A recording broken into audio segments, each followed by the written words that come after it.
ಭಾಗವತರಿಗೆಲ್ಲ ನಮಸ್ಕಾರಗಳು. ಶ್ರೀನಿವಾಸ ಇತಿ ಶ್ರೇಷ್ಠತೆಯ ಪಾತ್ರಂ ಗುಣಾನ್ವಿತಃ ಕೌಶಿಕೋನಂತರಂಗಾರ್ಯಶ್ಚಿರಂ ವಿಜೇತಾಂ ಭುವಿ ನ್ಯಸ್ತಾತ್ಮೀಯಭರಂ ವರಪ್ರದಗುರೌ ವೈರಾಗ್ಯಭಾಗ್ಯೋ ರಥೋ ವೇದಾಂತಾಮೃತಸಾರವಂತಮನಘಾತ್ ಶ್ರೀನಿವಾಸಾದ್ಗುರೋಃ ಶ್ರೀಶೈಲಾನ್ವಯಕೌಸ್ತುಭಸ್ಥಿತನಿಯಂ ಶ್ರೇಯೋನಿಧೇ ಶ್ರೀನಿಧೇಃ ವಂದೇ ಸಾಧುಕಟಾಕ್ಷಕೇಣ ಶ್ರೀಕೃಷ್ಣಸದ್ದೇಶಿಕಂ ಶ್ರೀವಾಸರಂಗಪರಕಾಲमुनित्रयाप्तलक्ष्मात्मरक्षणेति त्वयिगागमान्तम् आचार्यभक्तिपरिपोतमनर्घशीलं गोपालदेशिकमुनिं गुरुमाश्रयामः। नारायणाख्येतिराजपदाब्जभृङ्गश्रीवासयोगिगुरुणार्पितपारमीशे भक्त्यादिपूर्णवरदारिकृपात्तचिह्नं श्रीनिवासमुनिवर्यमहं प्रपद्ये। श्रीनारायणयोगीन्द्रवरदारिकृपाश्रयं रङ्गेशपादविनतं श्रीनिवासमुनिं भजे। श्रीमान् वेङ्कटनाथार्य कवितार्क्य केसरी वेदान्ताचार्यवर्यो मे सन्निधत्तां सदा हृदि।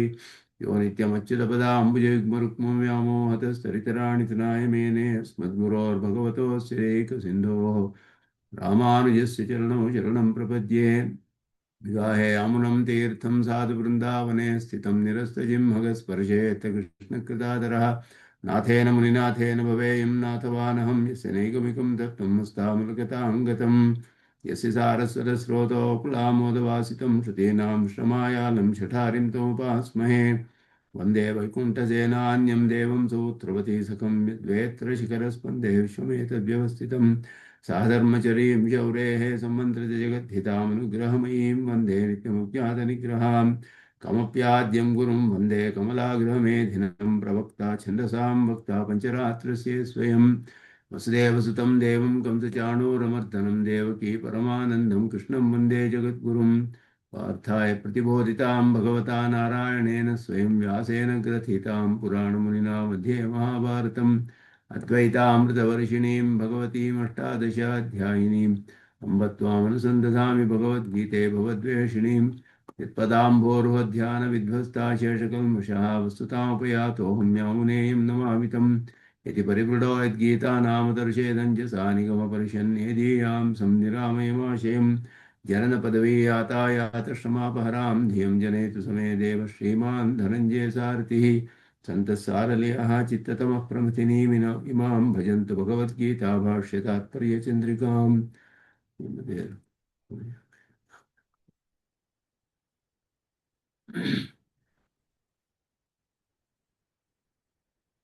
ವಿಶ್ವರೂಪಾಧ್ಯಾಯದ ಕಡೆಯ ಶ್ಲೋಕ ನೋಡ್ತಾ ಇದ್ದೀವಿ.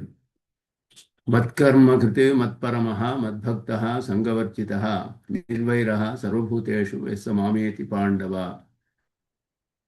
ಇದರಲ್ಲಿ ಪ್ರಧಾನವಾಗಿ ಭಕ್ತಿಯೋಗಿಯ ಒಂದು ವೈಶಿಷ್ಟ್ಯವನ್ನ ಇಲ್ಲಿ ಹೇಳ್ತಾರೆ. ಭಕ್ತಿಯೋಗದ ವೈಶಿಷ್ಟ್ಯವನ್ನ ಮತ್ಕರ್ಮ ಕೃತಿ ಅಂದರೆ ಪರಮಾತ್ಮನ ಆರಾಧನ ರೂಪವಾಗಿಯೇ ಎಲ್ಲವನ್ನು ಕರ್ಮಗಳನ್ನು ಮಾಡುವವನು. ವೇದಾಧ್ಯಯನವೇ ಮೊದಲಾದ ಏನೇನು ಕರ್ಮಗಳನ್ನು ಮಾಡ್ತಾನೋ ಎಲ್ಲವನ್ನು ಕೂಡ ವರ್ಣಾಶ್ರಮ ಧರ್ಮಗಳಿಗೆ ಅನುಗುಣವಾಗಿ ಮಾಡುವ ಎಲ್ಲ ಕರ್ಮಗಳನ್ನು ಪರಮಾತ್ಮನ ಆರಾಧನ ರೂಪವೇ ಅಂತ ಮಾಡುವಂತಹವನು ಮತ್ಕರ್ಮಕೃತ್. ಮದ್ಭಕ್ತ ಮತ್ಪರಮಃ ಅಂದರೆ ಪರಮಾತ್ಮನೇ ಪರಮೋದ್ದೇಶ ಅಂತ ಹೇಳಿ ಪರಮಾತ್ಮನನ್ನೇ ಉದ್ದೇಶವಾಗಿ ಇಟ್ಟುಕೊಂಡು ಅವನ ಪರಮಾತ್ಮನ ಸಂತೋಷವೇ ಫಲ ಮಾಡುವ ಎಲ್ಲ ಕರ್ಮಗಳಿಗೂ ಅಂತ ಹೇಳಿ ಯಾವ ಕರ್ಮವನ್ನು ಆರಂಭಿಸಿದರೂ ಪರಮಾತ್ಮನ ಸಂತೋಷಕ್ಕಾಗಿಯೇ ಮಾಡುವವನು. ಸರ್ವೇಷಾಂ ಆರಂಭಾಣ ಅಹಮೇವ ಪರಮೋದ್ದೇಶ, ಅವನಿಗೋಸ್ಕರವೇ ಎಲ್ಲವನ್ನೂ ಮಾಡ್ತೀನಿ ಅಂತ ಹೇಳಿ ಮಾಡುವವನು ಮತ್ಪರಮಃ. ಮದ್ಭಕ್ತ ಅಂದರೆ ಅತ್ಯರ್ಥ ಮತ್ಪ್ರಿಯತ್ವೇನ, ಪರಮಾತ್ಮನಲ್ಲಿ ಅತ್ಯಧಿಕವಾದ ಪ್ರೀತಿ ಉಳ್ಳವನಾದ್ದರಿಂದ ಪರಮಾತ್ಮನ ಕೀರ್ತನ ಸ್ತುತಿ ಧ್ಯಾನ ಅರ್ಚನ ಪ್ರಣಾಮಾದಿ ವಿನ ಆತ್ಮಧಾರಣ ಅಲಭಮಾನಃ, ಇದೆಲ್ಲ ಮಾಡದೆ ಹೋದರೆ ಅವನಿಗೆ ಬದುಕಿರಲೇ ಸಾಧ್ಯವಿಲ್ಲ ಅನ್ನುವ ದೃಷ್ಟಿಯಿಂದ ಮದೇಕ ಪ್ರಯೋಜನತೆಯ, ಪರಮಾತ್ಮನ ಪ್ರಯೋಜನಕ್ಕಾಗಿಯೇ ಸತತಂ ತಾನಿ ಕರೋತಿ, ಸತತವಾಗಿ ಕೀರ್ತನೆ ಸ್ತುತಿ ಧ್ಯಾನ ಅರ್ಚನಾ ಪ್ರಣಾಮಾದಿಗಳನ್ನು ಪರಮಾತ್ಮನ ಸಂತೋಷಕ್ಕಾಗಿಯೇ ಎಲ್ಲವನ್ನೂ ಮಾಡ್ತಾನೋ, ಅದರಲ್ಲಿ ಅತ್ಯಂತ ಪ್ರೀತಿ ಇರುವುದರಿಂದ ಹಾಗೆ ಮಾಡುವವನು ಮದ್ಭಕ್ತ ಅಂತ ಇಲ್ಲಿ ಹೇಳಲ್ಪಟ್ಟಿದ್ದಾನೆ. ಸಂಘವರ್ಜಿತ, ಪರಮಾತ್ಮನೇ ಪ್ರಿಯನಾದ್ದರಿಂದ ಬೇರೆ ಯಾವ ಒಂದು ವಿಷಯವೂ ಅವನಿಗೆ ಪ್ರಿಯವಾಗುವುದಿಲ್ಲ. ಆದ್ದರಿಂದ ಮದೇಕ ಪ್ರಿಯತ್ವೇನ ಇತರ ಸಂಘಂ ಅಸಹಮಾನ, ಮತ್ತಿತರ ಸಂಘವನ್ನು ಅವನು ಸಹಿಸುವುದೇ ಇಲ್ಲ. ಹಾಗಿರುವಂತಹವನು ಎಲ್ಲ ಕಾರಣಗಳಿಂದ ನಿರ್ವೈರಃ ಸರ್ವಭೂತೇಷು, ಪರಮಾತ್ಮನ ಸಂಶ್ಲೇಷವೇ, ಅವನೊಡನೆ ಸಂಬಂಧ ಹೊಂದಿರುವುದೇ ಅವನಿಗೆ ಸುಖ. ಪರಮಾತ್ಮನ ಧ್ಯಾನದಲ್ಲಿ ವಿಶ್ಲೇಷವಾದರೆ ಅದುವೇ ದುಃಖ ಅನ್ನುವಂತಹ ಸ್ವಭಾವವನ್ನು ಹೊಂದಿರುವುದರಿಂದ ಮತ್ತು ಸಂಶ್ಲೇಷ ವಿಯೋಗೈಕ ಸುಖ ದುಃಖ ಸ್ವಭಾವತ್ವಾತ್, ಹಾಗೆ ಇರುವುದರಿಂದ ಸ್ವದುಃಖಸ್ಯ, ತನ್ನ ದುಃಖವು ಸ್ವಾಪರಾಧ ನಿಮಿತ್ತತ್ವ ಅನುಸಂಧಾನಾಚ, ಹಾಗಿದ್ದರೂ ಇವನಿಗೆ ಬೇರೆ ದುಃಖಗಳು ಬಂದರೆ ತನ್ನ ಅಪರಾಧಗಳ ಕಾರಣದಿಂದ ಅದರ ಫಲವಾಗಿ ಬರ್ತಾ ಇದೆ ಅನ್ನುವುದನ್ನು ಅನುಸಂಧಾನ ಮಾಡಿ, ಸರ್ವಭೂತಾನಾಂ ಪರಮಪುರುಷ ಪರತಂತ್ರತ್ವ ಅನುಸಂಧಾನಾಚ, ಎಲ್ಲ ಪ್ರಾಣಿಗಳು ಕೂಡ ಪರಮಾತ್ಮನಿಗೆ ಪರತಂತ್ರವಾಗಿರುವುದರಿಂದ ಅದು ನಮಗೆ ಮುಂದೆ ಸ್ವಾಮಿ ದೇಶಿಕನ್ ಅದನ್ನು ಬಹಳ ಚೆನ್ನಾಗಿ ಹೇಳ್ತಾರೆ. ಒಂದು ಅಚೇತನ ಪದಾರ್ಥವು ಹೊಡೆದರೆ, ಕುದುರೆಯನ್ನು ಒಂದು ಕೋಲಿನಿಂದ ಹೊಡಿತಾನೆ ಒಬ್ಬ ಸಾರಥಿ, ಆಗ ಆ ಕೋಲು ಅಂತ ಹೇಳುವುದು ಆ ಸಾರಥಿಗೆ ಅತ್ಯಂತ ಪರತಂತ್ರ. ಕೋಲಿನ ಮೇಲೆ ಕೋಪ ಮಾಡಿಕೊಂಡ್ರೆ ಅಥವಾ ನಮಗೆ ಕೋಲಿನಲ್ಲಿ ಯಾರಾದ್ರು ಹೊಡೆದ್ರೆ ಕೋಲಿನ ಮೇಲೆ ಕೋಪ ಮಾಡಿಕೊಂಡ್ರೆ ಆಗತ್ತೆಯೇ? ಕೋಲು ಅನ್ನೋದು ಅತ್ಯಂತ ಪರತಂತ್ರ, ಯಾರು ಹೊಡಿತಾನೋ ಅವನಿಗೆ. ಹಾಗೆ ಎಲ್ಲ ಪ್ರಾಣಿಗಳು, ಇಲ್ಲಿರುವ ಸಕಲ ಪ್ರಾಣಿಗಳು ಪರಮಾತ್ಮನಿಗೆ ಪರತಂತ್ರವಾಗಿರುವಾಗ ಅವ್ರ ಮೇಲೆ ಕೋಪ ಮಾಡಿ ಏನು ಪ್ರಯೋಜನ? ಆದ್ದರಿಂದ ಇವನಿಗೆ ಸರ್ವಭೂತೇಷು ವೈರ ನಿಮಿತ್ತತ್ವ ಅಭಾವಾತ್, ಯಾರಲ್ಲಿಯೂ ಕೂಡ ಇವನಿಗೆ ವೈರಕ್ಕೆ ಕಾರಣವೇ ಇಲ್ಲ ಅವನಿಗೆ. ಹಾಗಿರುವುದರಿಂದ ನಿರ್ವೈರಃ, ಆದ್ದರಿಂದ ನಿರ್ವೈರಃ ಸರ್ವಭೂತೇಷು ಏವಂ ಭೂತಃ ಸಮಾಂ ಏತಿ, ಹೀಗಿರುವಂತಹವನು ಯಥಾವಸ್ಥಿತವಾದ ನನ್ನನ್ನು ಪಡೆದುಕೊಳ್ತಾನೆ. ನಿರಸ್ತ ಅವಿದ್ಯಾದಿ ಅಶೇಷ ದೋಷಗಂಧ ಮದೇಕಾನುಭವೋ ಭವತಿ, ಅವಿದ್ಯೆ ಮೊದಲಾದ ಎಲ್ಲವೂ ಪರಿಪೂರ್ಣವಾಗಿ ನಾಶವಾಗುವುದರಿಂದ ಪರಮಾತ್ಮನನ್ನೇ ಅನುಭವಿಸುವವನ್ನಾಗಿ ಆಗ್ತಾನೆ ಅಂತ ಹೇಳಿ ಇದು ಈ ಶ್ಲೋಕಕ್ಕೆ ಅದ್ಭುತವಾಗಿ ಎಲ್ಲ ಆಚಾರ್ಯರು ಕೂಡ ವ್ಯಾಖ್ಯಾನ ಮಾಡ್ತಾರೆ ಇದಕ್ಕೆ. ನಾಹಂ ವೇದೈಹಿ ಇತ್ಯಾದೇಹೇ, ನಾಹಂ ವೇದೈಹಿ ವೇದಾನುವಚನೇನ ಇತ್ಯಾದಿ ಶ್ರುತಿ ವಿರೋಧ ಪರಿಹಾರಾಯ, ಹಿಂದೆ ಹೇಳಿದಾಗ ನಾಹಂ ವೇದೈಹಿ ನ ತಪಸ ನ ಯಜ್ಞೇನ ನ ಚ ಯುಜ್ಯಯ ಮೊದಲಾದ್ದೆಲ್ಲ ಹೇಳಲ್ಪಟ್ಟಿತ್ತಲ್ಲ, ಅದಕ್ಕೂ ಇದಕ್ಕೂ ವಿರೋಧವಿಲ್ಲದಂತೆ ವೇದಾನುವಚನೇನ, ಒಂದು ಶ್ರುತಿ ಹೇಳಿತು ನಾಹಂ ವೇದೈಹಿ ನ ತಪಸ, ಇವುಗಳಿಂದ ನಂಗೆ ತಿಳಿದುಕೊಳ್ಳೋಕೆ ಸಾಧ್ಯವಿಲ್ಲ, ನನ್ನನ್ನು ಅನನ್ಯ ಭಕ್ತಿಯಿಂದಲೇ ತಿಳಿಯೋಕ್ಕೆ ಸಾಧ್ಯ, ವೇದ ಮೊದಲಾದವುಗಳಿಂದ ತಿಳಿಯಕ್ಕಾಗೋದಿಲ್ಲ ಅಂತ ಹೇಳಿದ್ರೆ, ವೇದಕ್ಕೆ ಯಜ್ಞದಾನಗಳಿಗೆ ವಿಷಯವಾದ ವೇದದಿಂದ ನನ್ನನ್ನು ತಿಳಿಯಕ್ಕೆ ಸಾಧ್ಯವಿಲ್ಲ ಅಂತ ಹೇಳಿದ್ರೆ, ಇನ್ನೊಂದು ಶ್ರುತಿ ಹೇಳ್ತು ವೇದಾನುವಚನೇನ ಬ್ರಾಹ್ಮಣ ವಿವಿಧಿಸಂತಿ ಯಜ್ಞೇನ ದಾನೇನ ತಪಸಾ ನಾಶಿಕೇನ ಅಂತ ಹೇಳಿಬಿಟ್ಟು ವೇದಾಧ್ಯಯನ ಮೊದಲಾದವುಗಳಿಂದೆಲ್ಲ ಅವುಗಳಿಂದಲೇ ತಿಳಿದುಕೊಳ್ತಾರೆ ಅಂತ ಇನ್ನೊಂದು ಶ್ರುತಿ ಹೇಳುತ್ತೆ. ಇದೆರಡಕ್ಕೂ ವಿರೋಧ ಬಂತಲ್ಲ ಅಂತ ಹೇಳಿದ್ರೆ, ಇದಕ್ಕೆ ಭಕ್ತಿ ಅಂಗಭಾವೇನ ವೇದಾನುವಚನಾದೀನಾಂ ಉಪಯೋಗಂ ವದನ್, ಭಕ್ತಿಗೆ ಅಂಗವಾಗಿ ಇದೆಲ್ಲವೂ ಕೂಡ ಪ್ರಯೋಜನವಾಗುತ್ತೆ ಅಂತ ಹೇಳಿ ಭಕ್ತಿಗೆ ಅಂಗವಾಗಿ ಹೇಳಲ್ಪಟ್ಟಿದೆ. ವೇದಾನುವಚನ ಮೊದಲಾದೆಲ್ಲ ಹೇಳಿರುವಂತಹದ್ದು ಯಜ್ಞದಾನದ ಪಶುಗಳೆಲ್ಲ ಭಕ್ತಿಗೆ ಅಂಗ, ಅದೆಲ್ಲ ಅದರಿಂದ ಕರ್ಮವು ಭಕ್ತಿಗೆ ಅಂಗ, ಭಕ್ತಿಯೋಗಕ್ಕೆ ಕರ್ಮ ಅಂಗವಾಗುತ್ತೆ. ಕರ್ಮವೇ ಪ್ರಧಾನವಲ್ಲ, ಭಕ್ತಿಯೇ ಪ್ರಧಾನ, ಅದಕ್ಕೆ ಅಂಗವಾಗಿ ಇವುಗಳೆಲ್ಲಗಳನ್ನು ಮಾಡಬೇಕು ಅಂತ ಹೇಳಿರೋದ್ರಿಂದ ಅದರಲ್ಲಿ ಯಾವ ವಿಧವಾದ ವಿರೋಧವೂ ಇಲ್ಲ. ಪ್ರವೇಷ್ಟುಂ ಇತ್ಯುಕ್ತಂ ಪ್ರಾಪ್ತಿ ಹೇತು ಭಕ್ತಿ ಅವಸ್ಥಾ ವಿಶೇಷಂ ವಿವಿನಕ್ತಿ, ಆದ್ದರಿಂದ ಈ ಪ್ರಯೋಜನವನ್ನು ಭಕ್ತಿಗೆ ಅಂಗವಾಗಿ ಇದೆಲ್ಲವೂ ಉಪಯುಕ್ತವಾಗಿದೆ ಅಂತ ಹೇಳಿ ಮತ್ತೆ ಪ್ರವೇಷ್ಟುಂ ಅಂತ ಹೇಳಿದಂತಹ, ಪ್ರವೇಶ ಅಂತ ಹೇಳಿದ್ರೆ ಪರಮಾತ್ಮನಲ್ಲಿ ಪ್ರವೇಶ ಮಾಡುವುದು ಅಂದರೆ ಅವನ ಪ್ರಾಪ್ತಿ ಅಂತ, ಅವನು ಪಡೆದುಕೊಳ್ಳೋದು ಅಂತ ಅರ್ಥ. ಅದು ಭಕ್ತಿಯ ಒಂದು ಅವಸ್ಥಾ ವಿಶೇಷವನ್ನು ಕೂಡ ಇಲ್ಲಿ ಸ್ಪಷ್ಟವಾಗಿ ಮತ್ಕರ್ಮಕೃತೆ ಮೊದಲಾದ ಶ್ಲೋಕದಿಂದ ಹೇಳಲ್ಪಟ್ಟಿದೆ. ನಾಹಂ ವೇದೈಹಿ ನ ತಪಸ ಇತ್ಯಾದಿನ ಉಕ್ತಾನಿ ಏವ ಕರ್ಮಾಣಿ ಭಗವತಿ ಸಮರ್ಪಣಾತ್ ಮತ್ಕರ್ಮ ಶಬ್ದೇನ ಉಚ್ಯತೆ, ಅದೆಲ್ಲ ಪರಮಾತ್ಮನ ಕರ್ಮವಾಗಿಬಿಡುತ್ತೆ. ಮತ್ಕರ್ಮ ಅಂದರೆ ನನ್ನನ್ನೇ ಉದ್ದೇಶಿಸಿ ಮಾಡುವುದು, ನನಗೋಸ್ಕರವೇ ಮಾಡುವುದು. ಹೀಗೆ ವೇದಗಳು ಮೊದಲಾದವುಗಳೆಲ್ಲ ಹೇಳಿರುವಂಥದ್ದೆಲ್ಲ ಪರಮಾತ್ಮನಲ್ಲಿ ಅದೇ ಕರ್ಮಗಳನ್ನು ಪರಮಾತ್ಮನ ಸಂಬಂಧವಿಲ್ಲದೆ ಮಾಡಿದ್ರೆ ಅವನನ್ನು ಪಡೆದುಕೊಳ್ಳೋಕ್ಕೆ ಸಾಧ್ಯವಿಲ್ಲ. ಅವುಗಳನ್ನೆಲ್ಲ ಪರಮಾತ್ಮನಲ್ಲಿ ಸಮರ್ಪಣೆ ಮಾಡಿ ಅವನ ಆರಾಧನಾ ರೂಪ ಅಂತ ಮಾಡಿದ್ರೆ ಅವುಗಳೇ ಅವನನ್ನು ಪಡೆದುಕೊಳ್ಳೋಕ್ಕೆ ಪ್ರಯೋಜನವಾಗುತ್ತೆ ಅನ್ನೋದು ಇಲ್ಲಿ. ಕೀರ್ತನಾದೀನಿತು ಪ್ರಾಗುಕ್ತಾನಿ ಭಕ್ತಿಯಂತರ್ಗತತ್ವಾತ್ ಮದ್ಭಕ್ತ ಶಬ್ದೇನ ಅನುಪ್ರವೇಶಮರ್ಹಂತಿ ವೇದಾಧ್ಯಯನ. ಎರಡು ಬೇರೆ ಬೇರೆಯಾಗಿ ವ್ಯಾಖ್ಯಾನ ಮಾಡಿದ್ದಾರೆ. ಭಾಷ್ಯಕಾರರು ವ್ಯಾಖ್ಯಾನ ಮಾಡಿರೋದು ಯಾಕೆ ಹೀಗೆ ಮಾಡಿದ್ದಾರೆ ಅಂತ ಹೇಳುವಾಗ ಮತ್ಕರ್ಮ ಕೃತಿವಿ ಅಂತ ಒಂದು ಹೇಳಲ್ಪಟ್ಟಿತು, ಮತ್ತು ಮದ್ಭಕ್ತ ಅಂತ ಹೇಳಲ್ಪಟ್ಟಿತು. ಮತ್ಕರ್ಮ ಕೃತಿವಿ ಮದ್ಭಕ್ತ ಇದಕ್ಕೆಲ್ಲ ಅರ್ಥವನ್ನು ಪುನರುಕ್ತಿ ಇಲ್ಲದಂತೆ ಬೇರೆ ಬೇರೆಯಾಗಿ ಹೇಳಬೇಕಾದ್ದರಿಂದ ಇಲ್ಲಿ ಮತ್ಕರ್ಮ ಕೃತಿವಿ ಅಂತ ಹೇಳುವಾಗ ನಾಹಂ ವೇದೇರ್ನ ತಪಸ ಅಂತ ಹೇಳಲ್ಪಟ್ಟ ಕರ್ಮಗಳೆಲ್ಲವನ್ನು ಪರಮಾತ್ಮನ ಆರಾಧನಾ ರೂಪವಾಗಿ ಅಂತ ಹೇಳಿ, ಮದ್ಭಕ್ತ ಅನ್ನುವಾಗ ಕೀರ್ತನ ಸ್ತುತಿ ಧ್ಯಾನ ಇವುಗಳೆಲ್ಲ ಭಕ್ತಿಯ ಪರ್ವ ವಿಶೇಷಗಳು ಅಂತ ಹೇಳಲ್ಪಡುತ್ತೆ. ಸ್ತೋತ್ರರತ್ನ ವ್ಯಾಖ್ಯಾನದಲ್ಲಿ ದೇವಸ್ವಾಮಿ ದೇಶಿಕನದು ಸ್ಪಷ್ಟವಾಗಿ ತಿಳಿಸ್ತಾರೆ. ಇದೆಲ್ಲವೂ ಕೂಡ ಭಕ್ತಿ ಎನ್ನುವುದರಲ್ಲಿ ಸೇರಿರುವುದರಿಂದ ಭಕ್ತಿ ಅಂತರ್ಗತತ್ವಾತ್ ಕೀರ್ತನ ಮೊದಲುಗಳೆಲ್ಲ ಮದ್ಭಕ್ತ ಶಬ್ದ ಅನುಪ್ರವೇಶ ಮರ್ಹಂತಿ, ಮದ್ಭಕ್ತ ಅನ್ನುವ ವಿವರಣೆಯಾಗಿ ಕೀರ್ತನ ಮೊದಲಾದದ್ದು ಹೇಳಲ್ಪಟ್ಟಿದೆ ಅನ್ನೋದನ್ನು ಸ್ಪಷ್ಟಪಡಿಸ್ತಾರೆ. ಕರ್ಮ ಪ್ರಸಂಗಾತ್ ತತ್ ಸಾಧ್ಯತೆಯ ಬುದ್ಧಿಸ್ಥಂ ಫಲಮಿಹ ಮತ್ಪರಮ ಶಬ್ದೇನ ಉಚ್ಯತೆ. ಕರ್ಮವನ್ನು ಇಲ್ಲಿ ಹೇಳ್ತಾ ಇರೋದ್ರಿಂದ ಅದರಿಂದ ಸಾಧ್ಯವಾಗುವುದು ಯಾವುದು, ಅದು ನಮ್ಮ ಈ ಪ್ರಕರಣದಲ್ಲಿ ತಕ್ಷಣ ತಿಳಿದು ಬರುವಂತಹ ಫಲ, ಕರ್ಮದಿಂದ ತಿಳಿದು ಬರುವಂತಹ ಪಡೆಯುವಂತಹ ಫಲ. ಕರ್ಮ ಅಂತ ಹೇಳಿದ್ರೆ ಅದನ್ನೇನು ಫಲ ಅನ್ನೋದು ನಮಗೆ ತಕ್ಷಣ ಜ್ಞಾಪಕ ಬರುತ್ತೆ. ಅದೆಲ್ಲವೂ ಕೂಡ ಮತ್ಪರಮಃ ಅನ್ನುವ ಶಬ್ದದಲ್ಲಿ ಅಲ್ಲಿ ಹೇಳುವಾಗ ಪರಮಾತ್ಮನೇ ಉದ್ದೇಶ ಅನ್ನುವ ದೃಷ್ಟಿಯಿಂದ ಆರಂಭಿಸುವವನು.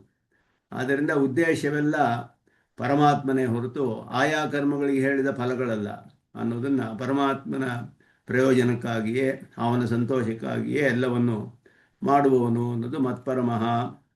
ಲೌಕಿಕಾನಾಂ ಅನ್ನಪಾನಾದಿಸ್ಥಾನೆ ಅಸ್ಯ ಕೀರ್ತನಾದಿಕಂ ಅಭಿಪ್ರಾಯಣ ಆರಾಧನಂ ಆತ್ಮಧಾರಣಂ ಅಲಭಮಾನಃ. ಸ್ವಾಮಿ ದೇಶಿಕನು ಇದೆಲ್ಲ ಸ್ಪಷ್ಟಪಡಿಸ್ತಾರೆ. ಆಳ್ವಾರರು ಹೇಳಿದ್ದು ಅದುವೇ. ಅವನು ಹೇಳುವಾಗ ತಿನ್ನುಂ ಶೋರು ಪರಹು ನೀರು ಉಣ್ಣುಂ ಬೆತ್ತಲೆ ಎಲ್ಲ ಕಣ್ಣನ್ ಅಂತ ಹೇಳಿದ್ರು ಅವರು. ನಾವು ಮಾಡುವ ಊಟವೂ ಕಣ್ಣನೇ ಅವನಿಗೆ, ಕೃಷ್ಣನೇ ನಾನು ಮಾಡುವ ಊಟ. ಹಾಗೆಯೇ ಪರಹು ನೀರು ಕುಡಿಯುವಂತಹ ತೀರ್ಥಾದಿಗಳೆಲ್ಲ ಕೃಷ್ಣನೇ, ಕಣ್ಣನ್. ತಿನ್ನುಂ ಬೆತ್ತಲೈ ಭೋಗ್ಯ, ಧಾರಕ ಪೋಷಕ ಭೋಗ್ಯ ಎಲ್ಲವೂ ಕೃಷ್ಣನೇ ಅಂತ ನಮ್ಮಾಳ್ವಾರು ಹೇಗೆ ಅನುಸಂಧಾನ ಮಾಡ್ತಾರೋ ಹಾಗೆ ಈ ಕೀರ್ತನ ಮೊದಲಾದವುಗಳೆಲ್ಲ ಆ ಒಂದು ಸ್ಥಾನದಲ್ಲಿದೆ, ಅನ್ನಪಾನಾದಿಗಳ ಸ್ಥಾನದಲ್ಲಿದೆ. ಲೌಕಿಕರಿಗೆ ಅನ್ನಪಾನಾದಿಗಳು ಹೇಗೆ ಮಾಡ್ತಾರೋ ಆ ಅನ್ನಪಾನಾದಿಗಳ ಸ್ಥಾನದಲ್ಲಿ ಕೀರ್ತನೆ ಮೊದಲಾದವುಗಳು, ಇಲ್ಲಿ ಪ್ರಣಾಮ ಅರ್ಚನೆ ಕೀರ್ತನೆ ಮೊದಲಾದವುಗಳು ಇಂತಹ ಭಕ್ತನಿಗೆ ಇರೋದರಿಂದ ಅನ್ನಪಾನಾದಿಗಳಿಂದ ಲೌಕಿಕರು ದೇಹಧಾರಣೆ ಮಾಡೋ ಹಾಗೆ ಕೀರ್ತನೆ ಅರ್ಚನೆ ಪ್ರಣಾಮಾದಿಗಳಿಂದ ಒಬ್ಬ ಭಕ್ತನು ದೇಹಧಾರಣೆ ಮಾಡ್ತಾನೆ. ಆದ್ದರಿಂದ ಅದು ಮಾಡದೆ ಹೋದರೆ ಅವನು ದೇಹಧಾರಣೆಯೇ ಸಾಧ್ಯವಿಲ್ಲ ಅನ್ನೋದರಿಂದ ಆತ್ಮಧಾರಣಂ ಅಲಭಮಾನಃ ಅಂತ ಇಲ್ಲಿ ಭಾಷಿಕಾರರು ಹೇಳ್ತಾರೆ. ಕೀರ್ತನ ಸ್ತುತಿ ಮೊದಲಾದವುಗಳು ಇಲ್ಲದೆ ಹೋದರೆ ಆತ್ಮಧಾರಣಂ ಅಲಭಮಾನಃ, ಬದುಕಿರೋದೇ ಅವರಿಗೆ ಸಾಧ್ಯವಿಲ್ಲ. ಅಂದರೆ ಲೋಕದಲ್ಲಿರುವ ಪುರುಷರಿಗೆ ಅನ್ನಪಾನಗಳು ಹೇಗೆ ಬದುಕಿರಲು ಅವರಿಗೆ ಅತ್ಯಂತ ಉಪಯುಕ್ತವೋ ಆ ಸ್ಥಾನದಲ್ಲಿ ಒಬ್ಬ ಭಕ್ತನಿಗೆ ಪರಮಾತ್ಮನ ಕೀರ್ತನೆ ಪ್ರಣಾಮ ಅರ್ಚನೆಗಳು ಇದೆ ಅನ್ನೋದನ್ನು ಭಕ್ತನ ಒಂದು ಮಹಿಮೆಯನ್ನು ತೋರಿಸ್ತಾರಲ್ಲಿ. ಭಕ್ತೇ ಕಾಷ್ಠಾಪ್ರಾಪ್ತ ದಶಾಯಾಂ ಯಾದೃಶೀ ನಿಸ್ಸಂಗತ ತಾಂ ಸಹೇತುಕಾಂ ದರ್ಶೇತಿ ಮದೇಕ ಪ್ರಿಯತ್ವೇನ. ಇದೇ ಭಕ್ತಿಯ ಒಂದು ಅತ್ಯಧಿಕವಾದ ಕಾಷ್ಠಾಪ್ರಾಪ್ತವಾದ ದಶೆಯಲ್ಲಿ ಯಾವ ವಿಧವಾದ ನಿಸ್ಸಂಗತೆ ಅಂದರೆ ಬೇರೆ ಯಾವುದರಲ್ಲಿಯೂ ಅವನಿಗೆ ಸಂಘವೇ ಇರೋದಿಲ್ಲ, ಪರಮಾತ್ಮನಲ್ಲಿ. ಆದ್ದರಿಂದ ಮದೇಕ ಪ್ರಿಯತ್ವೇನ ಅವನಿಗೆ ಪರಮಾತ್ಮನ ಪ್ರೀತಿಗೋಸ್ಕರವೇ ಸಂತೋಷಕ್ಕಾಗವೇ ಎಲ್ಲವನ್ನು ತೃಷಿತಸ್ಯ ಅಮೃತಧಾರಾಯಾಂ ತೃಣಾದಿ ನಿರೋಧವತ್ ಮನ್ಯಮಾನಂ ಸಂಘ ಏವ ಏನಂ ಯಥಾ ಸ್ವಯಂ ವಿರಕ್ತೋ ವರ್ಜಯತಿ. ಒಬ್ಬ ಬಹಳ ಬಾಯಾರಿಕೆ ಇದ್ದಾನೆ, ಆ ಬಾಯಾರಿಕೆಯಾಗುವವನಿಗೆ ಅಮೃತಧಾರೆ ಒಂದು ಬರ್ತಾ ಇದೆ, ಮಧ್ಯದಲ್ಲಿ ಒಂದು ಹುಲ್ಲು ಬಂದರೂ ಕೂಡ ಸಹಿಸೋದಿಲ್ವಂತೆ ಅವನು. ಹಾಗೆ ಆ ರೀತಿ ಒಂದು ಹುಲ್ಲು ಎಷ್ಟು ತಾನೇ ಕಡೆ ಅಮೃತದ ಧಾರೆಯೇ ಬರ್ತಾ ಇದೆ ಅವನಿಗೆ, ಬಾಯಾರಿದ್ದವನಿಗೆ. ಆದರೆ ಮಧ್ಯದಲ್ಲಿ ಒಂದು ಹುಲ್ಲು ಬಂದರೆ ಎಷ್ಟು ತಡೆಯಾಗುತ್ತೆ ಅದರಲ್ಲಿ, ಅದನ್ನು ಕೂಡ ಸಹಿಸೋಕ್ಕೆ ಸಾಧ್ಯವಿಲ್ಲ ಅವನಿಗೆ. ಹಾಗೆ ಪರಮಾತ್ಮನ ವಿಷಯದಲ್ಲಿ ಇವನಿಗೆ ಬೇರೆ ಯಾವುದರಲ್ಲಿಯೂ ಸಂಘವಿಲ್ಲವನು. ತಥಾ ಸ್ವಯಂ ಸಂಘೆ ಜಾತೋದ್ವೇಗ, ಆ ಮಿಕ್ಕಿದರ ಸಂಘದಲ್ಲಿ ತಾನಾಗಿ ಅವನಿಗೆ ಉದ್ವೇಗವು ಅಂತ ಹೇಳಿ ಇತರ ಸಂಗಂ ಅಸಹಮಾನ, ಬೇರೆ ಯಾವುದರ ಸಂಘವನ್ನು ಕೂಡ ಅತ್ಯಲ್ಪವಾಗಿದ್ದರೂ ಅದನ್ನು ಸಹಿಸೋದಿಲ್ಲ. ತಾದೃಶ್ಯಾಂ ಭಕ್ತಿ ಕಾಷ್ಠಾಯಾಮ್ ನ ಕೇವಲಂ ಶಾಸ್ತ್ರವಶ್ಯತ್ವೇನ ನಿರ್ವೈರತ. ಇಂತಹ ಒಂದು ಭಕ್ತಿಯ ಪರಾಕಾಷ್ಠೆಯನ್ನು ಹೊಂದಿದ ಭಕ್ತನಿಗೆ ಅವನು ಶಾಸ್ತ್ರವಶ್ಯನಾಗಿದ್ದಾನೆ ಅನ್ನೋದು ಸ್ಪಷ್ಟವಾಗಿದೆ. ಏಕೆಂದರೆ ಪರಮಾತ್ಮನ ಪ್ರಯೋಜನಕ್ಕಾಗಿಯೇ ಮಾಡಿದ್ರೆ ಪರಮಾತ್ಮನ ಆಜ್ಞೆಗೆ ವಿರುದ್ಧವಾಗಿ ಏನನ್ನೂ ಮಾಡೋದಿಲ್ಲ ಅವನು. ಶಾಸ್ತ್ರವೆಲ್ಲವೂ ಪರಮಾತ್ಮನ ಆಜ್ಞೆ. ಇಂತಹ ಒಬ್ಬ ಜ್ಞಾನವಿರುವ ಪರಮಾತ್ಮನೇ ಪ್ರಿಯನಾದ ಒಬ್ಬ ಭಕ್ತನು ಅತ್ಯಂತ ಶಾಸ್ತ್ರವಶ್ಯನಾಗಿರ್ತಾನೆ. ಅದಕ್ಕೆ ವಿರುದ್ಧವಾಗಿ ಏನನ್ನು ಪರಮಾತ್ಮನ ಅಭಿಪ್ರಾಯ ಅವನ ಸಂತೋಷಕ್ಕೆ ಎಲ್ಲ ಮಾಡೋದ್ರಿಂದ ಶಾಸ್ತ್ರ ವಿರುದ್ಧವಾಗಿ ಏನನ್ನು ಮಾಡೋದಿಲ್ಲ. ಅದರಿಂದ ಶಾಸ್ತ್ರವಶ್ಯತೆಯಿಂದ ಇವನಿಗೆ ನಿರ್ವೈರವೇ ಅಂದರೆ ಹಾಗಲ್ಲ. ಆದರೆ ಕಾರಣ ಅಭಾವಾತ್ ಕಾರ್ಯಾಭಾವ ಅಂತ ಹೇಳೋದು. ಪರಮಾತ್ಮನ ಒಂದು ಸಂಬಂಧದಿಂದಲೇ ಇವನಿಗೆ ಸುಖ, ಅವನ ವಿಶ್ಲೇಷದಿಂದಲೇ ದುಃಖ ಆಗಿರೋದ್ರಿಂದ ಅವನಿಗೆ ವೈರ ಬರುವುದಕ್ಕೆ ಕಾರಣವೇ ಇಲ್ಲ. ಕಾರಣವೇ ಇಲ್ಲೇ ಇರೋದ್ರಿಂದ ಕಾರ್ಯವಿರೋದಿಲ್ಲವೇ ಹೊರತು ನಾನು ಶಾಸ್ತ್ರವನ್ನು ಅನುಸರಿಸಬೇಕು ಆದ್ದರಿಂದ ವೈರ ಮಾಡಬಾರ್ದು ಅಂತ ಎಲ್ಲ ಅವನು ಆ ದೃಷ್ಟಿಯಿಂದ ಅಲ್ಲ. ಕಾರ್ಯವಾಗೋದಕ್ಕೆ ಕಾರಣವೇ ಇರೋದಿಲ್ಲ, ವೈರ ಬರುವುದಕ್ಕೆ ಕಾರಣವೇ ಇರಲ್ಲ ಅವನಲ್ಲಿ. ಪರಮಾತ್ಮನಿರಕ್ತತೆಯ ತದಿತರ ವಿರಕ್ತಸ್ಯ ಪರಮಾತ್ಮನಿಯೋ ರಕ್ತಃ ವಿರಕ್ತಃ ಪರಮಾತ್ಮನಿ ಎನ್ನುವುದು ಪ್ರಸಿದ್ಧವಾದ ಸಾಂಸಾರಿಕ ಕ್ಷುದ್ರ ಸುಖ ದುಃಖಯೋ ಉಪೇಕ್ಷಕತ್ವಾತ್ ತನ್ನಿವರ್ತಕೇಶು ತತ್ಪ್ರವರ್ತಕೇಶು ಚ ನಾಸ್ಯ ವೈರಸಂಭವ.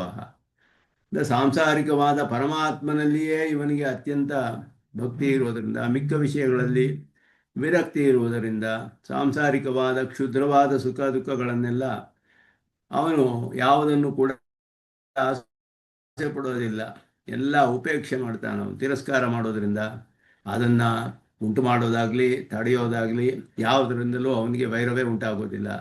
ಆದ್ದರಿಂದ ಸಾಂಸಾರಿಕವಾದ ಸುಖ ದುಃಖವನ್ನು ತಡೆಯೋದಾಗಲಿ ಉಂಟು ಮಾಡೋದಕ್ಕಾಗಲಿ ಅದ್ಯಾವುದರಲ್ಲಿಯೂ ಅವನಿಗೆ ಸಂಘವೇ ಇರೋದಿಲ್ಲ. ಅದರಿಂದ ವೈರವು ಸಂಭವಿಸೋದಿಲ್ಲ. ಅದರಲ್ಲೂ ಅವನಿಗೆ ಎಲ್ಲವನ್ನು ಅನಾದರ ಮಾಡ್ತಾನೆ, ಉಪೇಕ್ಷೆ ಮಾಡ್ತಾನೆ. ನಚ ಸ್ವಾಪರಾಧಂ ಜಾನತಃ ಪರಃ ದ್ವೇಷ ವಿಷಯ. ನಮ್ಮ ಅಪರಾಧವನ್ನು ನಾವು ತಿಳಿದುಕೊಂಡ್ರೆ ಇನ್ನೊಬ್ಬರನ್ನು ನಾವು ದ್ವೇಷಿಸೋಕ್ಕೆ ಕಾರಣವಾಗೋದಿಲ್ಲ, ಸಾಧ್ಯವಾಗೋದಿಲ್ಲ.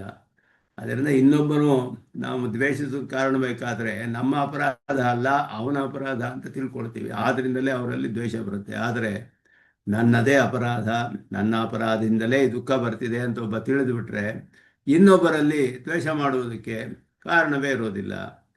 ನಚ ಕಷಾದಿವತ್ ಪರತಂತ್ರತೆಯ ಅವಗತಾಯ ಕಶ್ಚಿತ್ ಅನುನ್ಮತ್ತಃ ಕುಪ್ಯೇತೆ. ಸ್ವಾಮಿ ದೇಶಿಕನ ಅದ್ಭುತವಾಗಿ ಹೇಳ್ತಾರೆ ಇಲ್ಲಿ. ಕಷ ಅಂದರೆ ಹಗ್ಗ, ಒಂದು ದಾರ, ಅದರಿಂದ ಕಡಿವಾಣದಿಂದ ಹೊಡೆಯಲ್ಪಡ್ತಾನವನು. ಚಾವಟಿ ಅಂತ ಹೆಸರು. ಕಷ ಅಂದರೆ ಒಂದು ಚಾವಟಿ. ಚಾವಟಿಯಿಂದ ಒಂದು ಕುದುರೆಯನ್ನು ಹೊಡೆದ್ರೆ ಚಾವಟಿ ಮೇಲೆ ದುಃಖ ಮಾಡಿಕೊಳ್ಳುತ್ತೆ, ಕೋಪ ಮಾಡಿಕೊಂಡ್ರೆ ಏನು ಪ್ರಯೋಜನ? ಅದು ಅಚೇತನ. ಆ ಸಾರಥಿಗೆ ಹೊಡೆಯೋವನಿಗೆ ಅಧೀನ, ಅತ್ಯಂತ ಪರಾಧೀನವಾಗಿದೆ. ಆ ರೀತಿ ಅದರ ಮೇಲೆ ಯಾರಾದರೂ ಕೋಪಗೊಂಡ್ರೆ ಅವನಿಗೆ ಬುದ್ಧಿ ಸರಿಗಿಲ್ಲ ಅಂತ ಹೇಳ್ತಾರೆ. ಅನುನ್ಮತ್ತಃ ಕಶ್ಚಿತ್ ಕುಪ್ಯೇತೆ. ಬುದ್ಧಿ ಸರಿಯಾಗಿರೋನು ಯಾರು ಕೋಪ ಪಡೋದಿಲ್ಲ ಅದರ ಮೇಲೆ. ಹಾಗೆಯೇ ಅವನು ಈ ರೀತಿ ಆತ್ಮನಃ ಇವ ಪರೇಶಾಮಪಿ ವಿಶ್ವರೂಪ ಭಗವದ್ರೂಪತ್ವಾನುಸಂಧಾನೆ ಕಥಂ ವೈರಾವಕಾಶ. ವಿಶ್ವರೂಪ ಭಗವದ್ರೂಪ, ವಿಶ್ವರೂಪನಾದ ಪರಮಾತ್ಮನ ರೂಪವೇ ಎಲ್ಲವೂ ಅಂತ ತಿಳಿದಾಗ ತನ್ನಂತೆಯೇ ಇನ್ನೊಬ್ಬರ ವಿಷಯದಲ್ಲಿಯೂ ಅವನಿಗೆ ವೈರಕ್ಕೆ ಅವಕಾಶವೇ ಇರೋದಿಲ್ಲ ಅವನಿಗೆ. ಏವಂ ಭೂತಃ, ಹೀಗಿರುವವನು, ಏವಂ ವಿಧಃ ಪ್ರವೇಷ್ಟುಮಿತಿ ಪ್ರಾಗುಕ್ತಾನುಸಂಧಾನೇನ ಮಾಂ ಯಥಾವತ್ ಅವಸ್ಥಿತಂ. ಹಿಂದೆ ಹೇಳಿದಾಗೆ ಪ್ರವೇಷ್ಟುಂಚ ಪರತಪ, ಜ್ಞಾತುಂ ದ್ರಷ್ಟುಂಚ ತತ್ವೇನ ಪ್ರವೇಷ್ಟುಂಚ ಪರಂತಪ ಭಕ್ತ್ಯಾತು ಅನನ್ಯಯ ಶಕ್ಯ. ಹೀಗೆ ಹೇಳಿ ಜ್ಞಾತುಂ ದ್ರಷ್ಟುಂಚ ತತ್ವೇನ ಪ್ರವೇಷ್ಟುಂಚ ಪರಂತಪ ಅಂತ ಹಿಂದೆ ಹೇಳಿದಾಗೆ ತತ್ವೇನ ಜ್ಞಾತುಂ ತತ್ವೇನ ದ್ರಷ್ಟುಂ ತತ್ವೇನ ಪ್ರವೇಷ್ಟುಂ ಅನನ್ಯ ಭಕ್ತಿಯಿಂದಲೇ ಸಾಧ್ಯ ಅಂತ ಹೇಳಿದ್ರಿಂದ ಯಥಾವದವಸ್ಥಿತಂ ಪ್ರಾಪ್ನೋತಿ ಅಂತ ಹೇಳಿ ಪ್ರವೇಶ ಪ್ರಾಪ್ತ್ಯಾದಿ ಶಬ್ದಾನ ಅನ್ಯಾರ್ಥತಾಂ ಕುದೃಷ್ಟ್ಯ ವಿಮತಾಂ ನಿರಾಕರ್ತುಂ ಪರಮನಿಶ್ರೇಯ ಸ್ವರೂಪಾಯ ಪ್ರಾಪ್ತೆ ಸ್ವರೂಪಂ ಶೋಧಯತಿ ನಿರಸ್ತ ಸಕಲ ಅವಿದ್ಯಾದಿ ದೋಷಗಂಧ ಅಂತ ಹೇಳಿದ್ರು. ಪ್ರವೇಶ ಪ್ರಾಪ್ತಿ ಇವುಗಳಿಗೆ ಬೇರೆ ಬೇರೆ ಅರ್ಥವಿಲ್ಲ. ಪ್ರವೇಶ ಅಂದರೆ ಐಕ್ಯ ಅಂತ ಅರ್ಥವಿಲ್ಲ. ಪ್ರಾಪ್ತಿಯ ಮೊದಲು ಅದಕ್ಕೆ ಬೇರೆ ಅರ್ಥವನ್ನು ಮಾಡುವಂತಹ ಇತರ ದರ್ಶನಗಳ ಅಭಿಪ್ರಾಯಗಳನ್ನೆಲ್ಲ ನಿರಾಕರಣೆ ಮಾಡೋಕ್ಕೋಸ್ಕರ ನಿರಸ್ತ ಸಕಲ ಅವಿದ್ಯಾದಿ ದೋಷಗಂಧ, ನಿರಸ್ತ ಅವಿದ್ಯಾದಿ ಅಶೇಷ ದೋಷಗಂಧ, ಎಲ್ಲವನ್ನು ಕಳೆದುಕೊಂಡವನು ಪರಮಾತ್ಮನ ಅನುಭವವನ್ನು ಪಡೆದುಕೊಳ್ತಾನೆ. ಪರಮಾತ್ಮನೇ ಆಗೋದಿಲ್ಲ, ಪರಮಾತ್ಮನ ಅನುಭವವನ್ನು ಪಡೆದುಕೊಳ್ತಾನೆ. ನಿರಸ್ತತ್ವಂ ಅಪುನರಂಕುರ ವಿನಷ್ಟತ್ವಂ, ಮತ್ತೆ ಅದು ಅಂಕುರವಾಗದೇ ಇರೋ ಹಾಗೆ ನಾಶವಾಗೋದು. ನಿರಸ್ತ ಅಂತ ಹೇಳಿದ್ರೆ ಮತ್ತೆ ಉಂಟಾಗದಿರುವಂತೆ ಪೂರ್ಣವಾಗಿ ನಾಶವಾಗುವಂತಹದ್ದು. ಅವಿದ್ಯಾ ಅಂತ ಹೇಳಿದ್ರೆ ಅಜ್ಞಾನ, ಅನ್ಯಥಾ ಜ್ಞಾನ, ತತ್ಕಾರಣ ಕರ್ಮಾದಿ ರೂಪ. ಅಜ್ಞಾನವು ಅನ್ಯಥಾ ಜ್ಞಾನ, ಒಂದನ್ನು ಇನ್ನೊಂದು ಅಂತ ತಿಳಿಯೋದು, ದೇಹವನ್ನು ಆತ್ಮ ಅಂತ ತಿಳಿಯೋದು, ಆತ್ಮ ಇದೆ ಅಂತಲೇ ತಿಳಿದೇ ಇರುವಂತಹದ್ದು. ಹಾಗೆಯೇ ಅದಕ್ಕೆಲ್ಲ ಕಾರಣವಾದ ಬೇರೆ ಕರ್ಮಗಳು, ಒಂದು ಕರ್ಮದಿಂದ ಇನ್ನೊಂದು ಪಾಪ ಉಂಟಾಗುತ್ತೆ, ಬೇರೆ ಅಜ್ಞಾನಗಳು ಉಂಟಾಗುತ್ತೆ. ಅದಕ್ಕೆ ಕಾರಣವಾದ ಕರ್ಮಾದಿಗಳು ಎಲ್ಲವೂ ಕೂಡ ಪರಿಪೂರ್ಣವಾಗಿ ಮತ್ತೆ ಹುಟ್ಟದಂತೆ ನಾಶವಾಗುವಂತಹದ್ದು. ನಿರಸ್ತ ಅವಿದ್ಯಾದಿ ಅಶೇಷ ದೋಷಗಂಧ ಪೂರ್ವಾವಸ್ಥಾಯಾಮಪಿ ಕತಿಪಯ ಅವಿದ್ಯಾದಿ ನಿವೃತ್ತಿ ಅಸ್ತಿ ಇತಿ ತದ್ವ್ಯವಚ್ಛೇದಾಯ ಅಶೇಷ ಪದಂ. ನಂತರೂ ಆಮೇಲೂ ಕೂಡ ಕೆಲವು ಈ ಭಕ್ತಿ ಉಂಟಾಗುವುದಕ್ಕೆ ಮೊದಲು ಕೂಡ ಅನೇಕ ಅಜ್ಞಾನಗಳು ನಾಶವಾಗಿದೆ ಆಗಿರುತ್ತೆ. ಅವನಿಗೆ ಮೋಕ್ಷ ಬರುವುದಕ್ಕೆ ಮೊದಲು ಕೂಡ ಅನೇಕ ಅಜ್ಞಾನವೋ ಅನ್ಯಥಾ ಜ್ಞಾನವೆಲ್ಲ ನಾಶವಾಗಿರುತ್ತೆ. ಆದರೆ ಪ್ರಾರಬ್ಧ ಕರ್ಮದ ಅನುಗುಣವಾಗಿ ಇನ್ನೂ ಕೆಲವು ಇರುತ್ತೆ, ಅದನ್ನು ಉಂಟು ಮಾಡುವಂತಹ ಕರ್ಮಗಳು ಇರುತ್ತೆ ಪ್ರಾರಬ್ಧ ಕರ್ಮದಲ್ಲಿ. ಆ ಪರಮಾತ್ಮನನ್ನು ಪಡೆದುಕೊಂಡಾಗ ಪರಿಪೂರ್ಣವಾಗಿ ಎಲ್ಲ ನಾಶವಾಗುತ್ತೆ. ಅದರಿಂದ ಅವನು ಪೂರ್ವಾವಸ್ಥೆಯಲ್ಲಿ ಅಂದರೆ ಮೋಕ್ಷಕ್ಕೆ ಮೊದಲು ಹಿಂದಿನ ಅವಸ್ಥೆಯಲ್ಲಿಯೂ ಕೂಡ ಕೆಲವು ಅವಿದ್ಯೆಯ ಮೊದಲಾದವುಗಳು ಕಳೆಯುತ್ತೆ, ಕೆಲವು ಇರುತ್ತೆ, ಕೆಲವು ಕಳೆಯುತ್ತೆ. ಎಷ್ಟೋ ಅವಿದ್ಯೆಗಳು ಹೋಗಿಬಿಡುತ್ತೆ, ಎಷ್ಟೋ ಅಜ್ಞಾನಗಳೆಲ್ಲ, ಕೆಲವು ಇನ್ನೂ ಇರುತ್ತೆ. ಆದ್ದರಿಂದ ಆ ರೀತಿ ಕೆಲವು ಮಾತ್ರ ಹೋಗುತ್ತೆಯೇ, ಪರಮಾತ್ಮನನ್ನು ಪಡೆದುಕೊಂಡಾಗಲೂ ಕೆಲವು ಮಾತ್ರ ಹೋಗುತ್ತೆಯೇ ಅಂದರೆ ಪರಿಪೂರ್ಣವಾಗಿ ಎಲ್ಲ ಹೋಗಿಬಿಡುತ್ತೆ ಅನ್ನೋದನ್ನು ಸವಾಸನ ನಿರಾಸದ್ಯೋತನಾಯ ಗಂಧ ಶಬ್ದ. ಗಂಧ ಅನ್ನುವ ಶಬ್ದವು ವಿಶೇಷವಾಗಿ ವಾಸನೆಯೊಡನೆ ಅನ್ನೋದು ತಿಳಿಸುತ್ತೆ. ಗಂಧ ಅನ್ನೋದು ವಾಸನೆ ಅಂತ ಒಂದು ರೂಢ್ಯರ್ಥದಲ್ಲಿ ಬರೋದ್ರಿಂದ ಕರ್ಮವಾಸನ ಅಂತ ಹೇಳಿದ್ರೆ ಪೂರ್ವ ಜನ್ಮದಲ್ಲಿ ಅಥವಾ ಹಿಂದೆ ನಾವು ಮಾಡಿರುವ ಅನೇಕ ಸರಿ ಮಾಡಿರುವಂತಹ ಕರ್ಮಗಳ ಒಂದು ಅದರಿಂದ ನಮ್ಮ ಜ್ಞಾನದಲ್ಲಿ ಒಂದು ಸಂಸ್ಕಾರ ಉಂಟಾಗಿರುತ್ತೆ. ಅದು ಅದೇ ಕರ್ಮವನ್ನು ಮತ್ತೆ ಮತ್ತೆ ಮಾಡುವ ಹಾಗೆ ನಮಗೆ ಪ್ರಚೋದನೆ ಮಾಡುತ್ತೆ. ಅದಕ್ಕೆ ವಾಸನ ಅಂತ ಹೆಸರು. ಆ ವಾಸನ ಅನ್ನೋದು ಗಂಧ ಅನ್ನುವುದು ಕೂಡ ವಾಸನೆ ಅಂತ ಹೇಳೋದ್ರಿಂದ ಆಘ್ರಾಣಿಸುವಂತಹದ್ದು. ಆ ಗಂಧ ಶಬ್ದವು ನಿರಸ್ತ ಅವಿದ್ಯಾದಿ ಅಶೇಷ ದೋಷ ಗಂಧ, ಆ ದೋಷಗಳು ಅದರ ವಾಸನೆ ಎಲ್ಲವೂ ಪೂರ್ಣವಾಗಿ ಸವಾಸನವಾಗಿ ನಾಶವಾಗುತ್ತೆ ಅನ್ನೋದನ್ನು ತಿಳಿಸುತ್ತೆ. ಮದೇಕಾನುಭವ ಇತಿ ಸರ್ವಂ ಪಶ್ಯತಿ ಸರ್ವಮಾಪ್ನೋತಿ ಸರ್ವತಃ ಅಂತ ಛಾಂದೋಗ್ಯದಲ್ಲಿ ಪಶ್ಯ ಅಂದರೆ ಬ್ರಹ್ಮದರ್ಶಿ ಅಂತ ಅರ್ಥ. ಸರ್ವಂ ಪಶ್ಯತಿ, ಬ್ರಹ್ಮನನ್ನು ಸಾಕ್ಷಾತ್ಕಾರ ಮಾಡಿಕೊಂಡವನಿಗೆ ಎಲ್ಲವೂ ಕಂಡು ಬರುತ್ತೆ ಅಂತ ಹೇಳಿದ್ರೆ ಅವನ ಧರ್ಮಭೂತ ಜ್ಞಾನವು ಪರಿಪೂರ್ಣವಾಗಿ ಅನಂತವಾಗುತ್ತೆ. ಆದ್ದರಿಂದ ಸರ್ವಶರೀರ ಅಹಮೇವ ಸರ್ವಂ ಪಶ್ಯತಿ ಅಂತ ಹೇಳಿ ತಥಾತ ಶ್ರುತ್ಯಂತರಂ ತೇ ಸರ್ವಗಂ ಸರ್ವತಃ ಪ್ರಾಪ್ಯ ಧೀರಾ ಯುಕ್ತಾತ್ಮನಃ ಸರ್ವಮೇವ ಆವಿಶಂತಿ. ಅದರಿಂದ ಸರ್ವಶರೀರ ಅಹಮೇವ ಸರ್ವಮಪಿ ಸರ್ವಶರೀರ ಅಹಮೇವ, ಎಲ್ಲವೂ ನಾನೇ ಆಗಿದ್ದೇನೆ ಅಂತ ಹೇಳಿ ಪರಮಾತ್ಮನು ಹೇಳೋ ಹಾಗೆ ಮದೇಕಾನುಭವ, ನನ್ನನ್ನೇ ಅನುಭವಿಸ್ತಾನೆ ಅಂದರೆ ಎಲ್ಲವನ್ನು ಶರೀರ ಆಗಿ ಉಳ್ಳವನು ನಾನೇ. ಸರ್ವಮಪಿ ಎಲ್ಲವೂ ನಾನೇ. ಹೇಗೆ ಅಂದರೆ ಸರ್ವಶರೀರ ಅಹಂ ಸರ್ವಮಪಿ ಅಹಮೇವ, ನಾನೇ ಎಲ್ಲವೂ ಆಗಿದ್ದೇನೆ ಅಂದರೆ ಏನರ್ಥ ಅಂದರೆ ಸರ್ವಶರೀರನಾಗಿದ್ದೇನೆ, ಎಲ್ಲವನ್ನು ನನ್ನ ಶರೀರವಾಗಿ ಹೊಂದಿರುವನಾಗಿದ್ದೇನೆ. ಆದ್ದರಿಂದ ಅದು ಶ್ರುತಿಯು ಕೂಡ ತೇ ಸರ್ವಗಂ ಸರ್ವತಃ ಪ್ರಾಪ್ಯ, ಎಲ್ಲ ಕಡೆಯೂ ಇರುವ ಸರ್ವವ್ಯಾಪ್ತನಾದ ಅವನನ್ನು ಪರಿಪೂರ್ಣವಾಗಿ ಪಡೆದುಕೊಂಡು ಧೀರಾಹ ಅಂದರೆ ಜ್ಞಾನಿಗಳು ಯುಕ್ತಾತ್ಮನಃ ಪರಮಾತ್ಮನೊಡನೆ ಪೂರ್ಣವಾದ ಸಂಬಂಧವನ್ನು ಪಡೆದುಕೊಂಡು ಸರ್ವಮೇವ ಆವಿಶಂತಿಯ ಪರಮಾತ್ಮನನ್ನು ಪಡೆದುಕೊಳ್ತಾರೆ ಅಂತ ಹೇಳಿ ಎಲ್ಲವನ್ನು ಶರೀರ ಆಗಿ ಉಳ್ಳಂತಹ ಪರಮಾತ್ಮನನ್ನು ಪಡೆದುಕೊಳ್ತಾರೆ ಅನ್ನುವ ಅರ್ಥವನ್ನೆಲ್ಲ ಇಲ್ಲಿ ಅನುಸಂಧಾನ ಮಾಡಬೇಕು ಅಂತ ಹೇಳ್ತಾರೆ. ಅದನ್ನು ಇಲ್ಲಿ ಬಹಳ ಪ್ರಧಾನವಾದ ಶ್ಲೋಕ. ಮತ್ಕರ್ಮಕತೆ ಮತ್ಪರಮಃ ಮದ್ಭಕ್ತಃ ಸಂಘವರ್ತಿತಃ ನಿರ್ವೈರಃ ಸರ್ವಭೂತೇಷು ಯಹ ಸಹ ಮಾಮೇತಿ ಪಾಂಡವ ಇತಿ ಶ್ರೀಮದ್ಭಗವದ್ಗೀತಾಸು ಉಪನಿಷತ್ಸು ವಿಶ್ವರೂಪ ಸಂದರ್ಶನ ಯೋಗೋ ನಾಮ ಏಕಾದಶೋಧ್ಯಾಯ.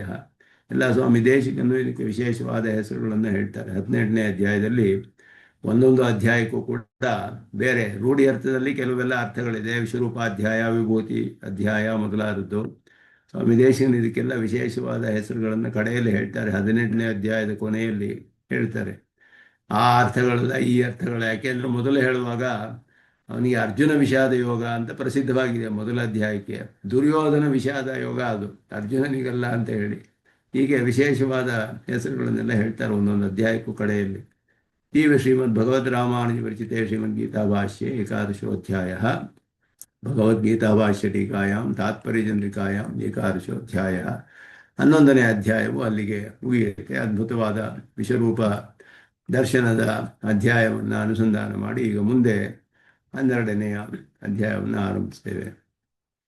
ಇದುವರೆಗೂ ಸಂಗತಿಯನ್ನು ಭಾಷ್ಯಕಾರರು ಹೇಳ್ತಾರೆ. ಇಲ್ಲಿ ಭಕ್ತಿಯೋಗನಿಷ್ಠಾನಾಂ ಪ್ರಾಪ್ಯಭೂತಸ್ಯ ಪರಸ್ಯ ಬ್ರಹ್ಮಣಃ ಭಗವತಃ ನಾರಾಯಣಸ್ಯ ನಿರಂಕುಶ ಐಶ್ವರ್ಯಂ ಸಾಕ್ಷಾತ್ಕರ್ತುಕಾಮಾಯ ಅರ್ಜುನಾಯ ಅನವಧಿಕಾತಿಶಯ ಕಾರುಣ್ಯ ಔದಾರ್ಯ ಸೌಶೀಲ್ಯಾದಿ ಗುಣಸಾಗರೇಣ ಸತ್ಯಸಂಕಲ್ಪೇನ ಭಗವತ ಸ್ವೈಶ್ವರ್ಯಂ ಯಥಾವದವಸ್ಥಿತಂ ದರ್ಶಿತಂ. ಇದು ಹಿಂದಿನ ಅಧ್ಯಾಯದ ಒಂದು ಸಂಗತಿ, ಹಿಂದಿನ ಅಧ್ಯಾಯದ ಸಂಗ್ರಹ. ಭಕ್ತಿಯೋಗನಿಷ್ಠಾನಾಂ ಪ್ರಾಪ್ಯಭೂತಸ್ಯ, ಭಕ್ತಿಯೋಗನಿಷ್ಠರಿಗೆ ಪ್ರಾಪ್ಯನಾದಂತಹ, ಗೀತಾ ಭಾಷ್ಯದಲ್ಲಾಗಲಿ ಶ್ರೀಭಾಷ್ಯದಲ್ಲಾಗಲಿ ಆ ಭಕ್ತಿಯೋಗವನ್ನೇ ಮೋಕ್ಷೋಪಾಯವಾಗಿ ವಿಶೇಷವಾಗಿ ಭಾಷ್ಯಕಾರರು ಇಲ್ಲಿ ಹೇಳಿರೋದು.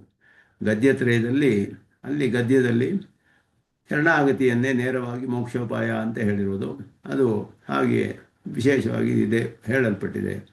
ಭಕ್ತಿಯೋಗನಿಷ್ಠಾನ, ಅದರಿಂದ ಭಕ್ತಿಯೋಗನಿಷ್ಠರಿಗೆ ಪ್ರಾಪ್ಯನಾದಂತಹ ಪರಸ್ಯ ಬ್ರಹ್ಮಣಃ, ಪರಬ್ರಹ್ಮನಿಗೆ, ಭಗವತಾ ನಾರಾಯಣಸ್ಯ, ಪರಬ್ರಹ್ಮನಾದ ಭಗವಂತನಾದ ನಾರಾಯಣನ ನಿರಂಕುಶ ಐಶ್ವರ್ಯಂ, ನಿರಂಕುಶವಾದ, ಯಾರಿಂದಲೂ ತಡೆಯಲ್ಪಡಲಾದ, ಅವರು ಯಾರೂ ಅವನನ್ನು ಪ್ರಶ್ನೆ ಮಾಡುವಾಗಿಲ್ಲ ಅಂತಹದ್ದು, ಅಂತಹ ಐಶ್ವರ್ಯವನ್ನು ಸಾಕ್ಷಾತ್ಕಾರ ಮಾಡಿಕೊಳ್ಬೇಕು ಅಂತ ಇಚ್ಛೆಪಟ್ಟ ಅರ್ಜುನನಿಗೆ, ಸಾಕ್ಷಾತ್ಕರ್ತು ಕಾಮಾಯ ಅರ್ಜುನಾಯ ಅನವಧಿಕಾತಿಶಯ ಕಾರುಣ್ಯ ಔದಾರ್ಯ ಸೌಶೀಲ್ಯಾದಿ ಗುಣಸಾಗರೇಣ, ಅದಕ್ಕಿಂತ ಬೇರೆ ಒಂದು ಅತಿಶಯವಿಲ್ಲದಂತಹ ಅತ್ಯಂತ ಉತ್ಕೃಷ್ಟವಾದ ಕಲ್ಯಾಣ ಗುಣಗಳನ್ನು ಉಳ್ಳಂತಹ, ಕಾರುಣ್ಯ ಸೌಂದರ್ಯ ಔದಾರ್ಯ ಸೌಶೀಲ್ಯ ಮೊದಲಾದ ಗುಣಗಳನ್ನು ಉಳ್ಳಂತಹ ಸತ್ಯಸಂಕಲ್ಪನಾದ ಭಗವಂತನಾದ ಪರಮಾತ್ಮನಿಂದ ತನ್ನ ಪರಿಪೂರ್ಣವಾದ ಐಶ್ವರ್ಯವು ಹೇಗೆ ಇದೆಯೋ ಹಾಗೆ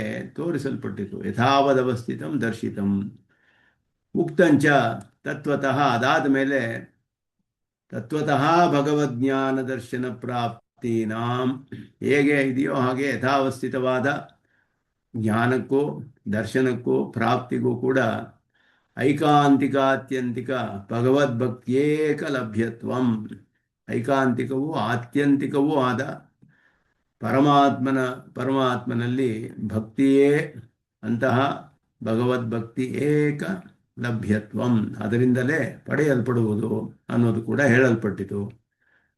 ಅನಂತರಂ ಆತ್ಮಪ್ರಾಪ್ತಿ ಸಾಧನಭೂತ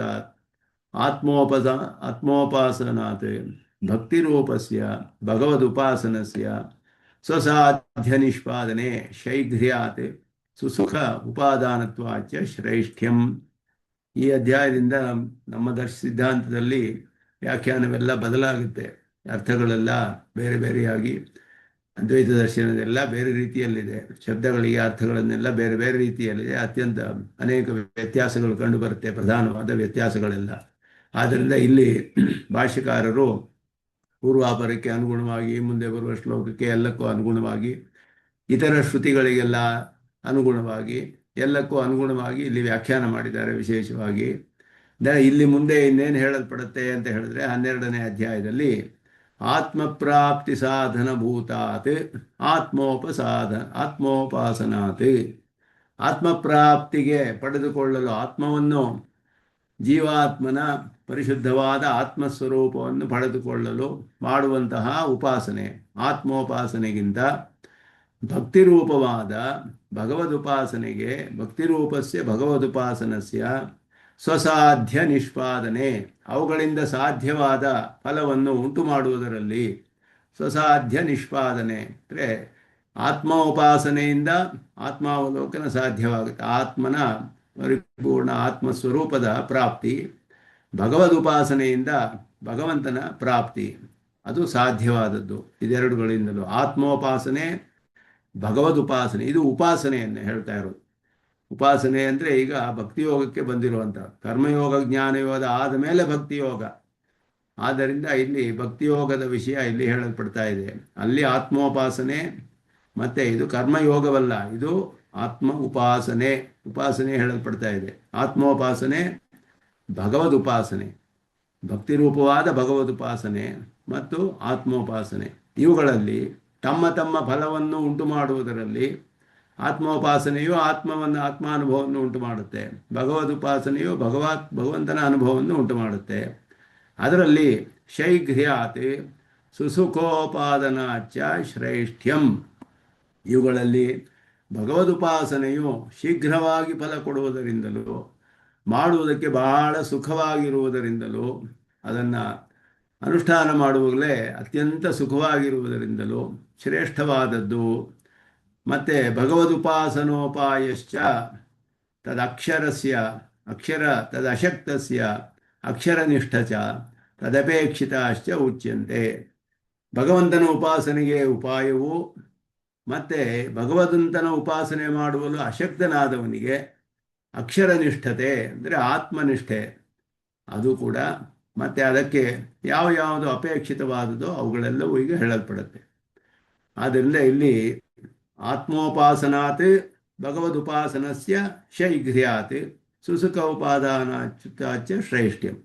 ಆತ್ಮೋಪಾಸನೆಗಿಂತ ಭಗವಂತನ ಉಪಾಸನೆಯು ತನ್ನ ಫಲವನ್ನು ಉಂಟು ಮಾಡುವುದರಲ್ಲಿ ಶೀಘ್ರವಾಗಿ ಫಲ ಉಂಟು ಮಾಡುವುದರಿಂದಲೂ ಮತ್ತು ಅನುಷ್ಠಾನ ಮಾಡುವುದಕ್ಕೆ ಬಹಳ ಅತ್ಯಂತ ಇರುವುದರಿಂದಲೂ ಸುಲಭವಾದ್ದರಿಂದಲೂ ಭಗವದುಪಾಸನೆ ಅದು ಬಹಳ ಶ್ರೇಷ್ಠವಾದದ್ದು, ಭಗವದುಪಾಸನೆಯೇ ಶ್ರೇಷ್ಠವಾದದ್ದು ಅನ್ನುವ ವಿಷಯವು. ಮತ್ತು ಉಪಾಸನೆಗೆ ಉಪಾಯವು ಕೂಡ ಪರಮಾತ್ಮನ ಉಪಾಸನೋಪಾಯವು, ಅದಕ್ಕೆ ಅಶಕ್ತನಾದವನು ಅಕ್ಷರನಿಷ್ಠೆಯನ್ನು ಹೊಂದ್ತಾನೆ ಅಂತುವ ವಿಷಯವನ್ನು, ಇವಕ್ಕೆ ಅಪೇಕ್ಷಿತವಾದ ವಿಷಯಗಳು ಕೂಡ ಇಲ್ಲಿ ಹೇಳಲ್ಪಡುತ್ತೆ. ಭಗವದುಪಾಸನಸ್ಯ ಪ್ರಾಪ್ಯಭೂತ ಉಪಾಸ್ಯ ಶ್ರೇಷ್ಠ್ಯಾತ್ ಶ್ರೇಷ್ಠ್ಯಂತು ಯೋಗಿನಾಮಪಿ ಸರ್ವೇಷಾಂ ಮದ್ಗತೇನಾಂತರಾತ್ಮನ ಶ್ರದ್ಧಾವಾನ್ ಭಜತೆ ಯೋ ಮಾಂ ಸಮೇ ಯುಕ್ತತಮೋ ಮತಃ ಇತ್ಯತ್ರ ಉಕ್ತಂ. ಅದು 6ನೇ ಅಧ್ಯಾಯದಲ್ಲಿ. ಇಲ್ಲಿ ಯಾಕೆ ಇಲ್ಲಿ ಸಂಗತಿಯನ್ನು ಹೇಳ್ತಿದ್ದಾರೆ ಅಂದರೆ, ಮೊದಲನೇ ಶ್ಲೋಕದಲ್ಲಿ ವಿಷಯ ಬರುತ್ತೆ.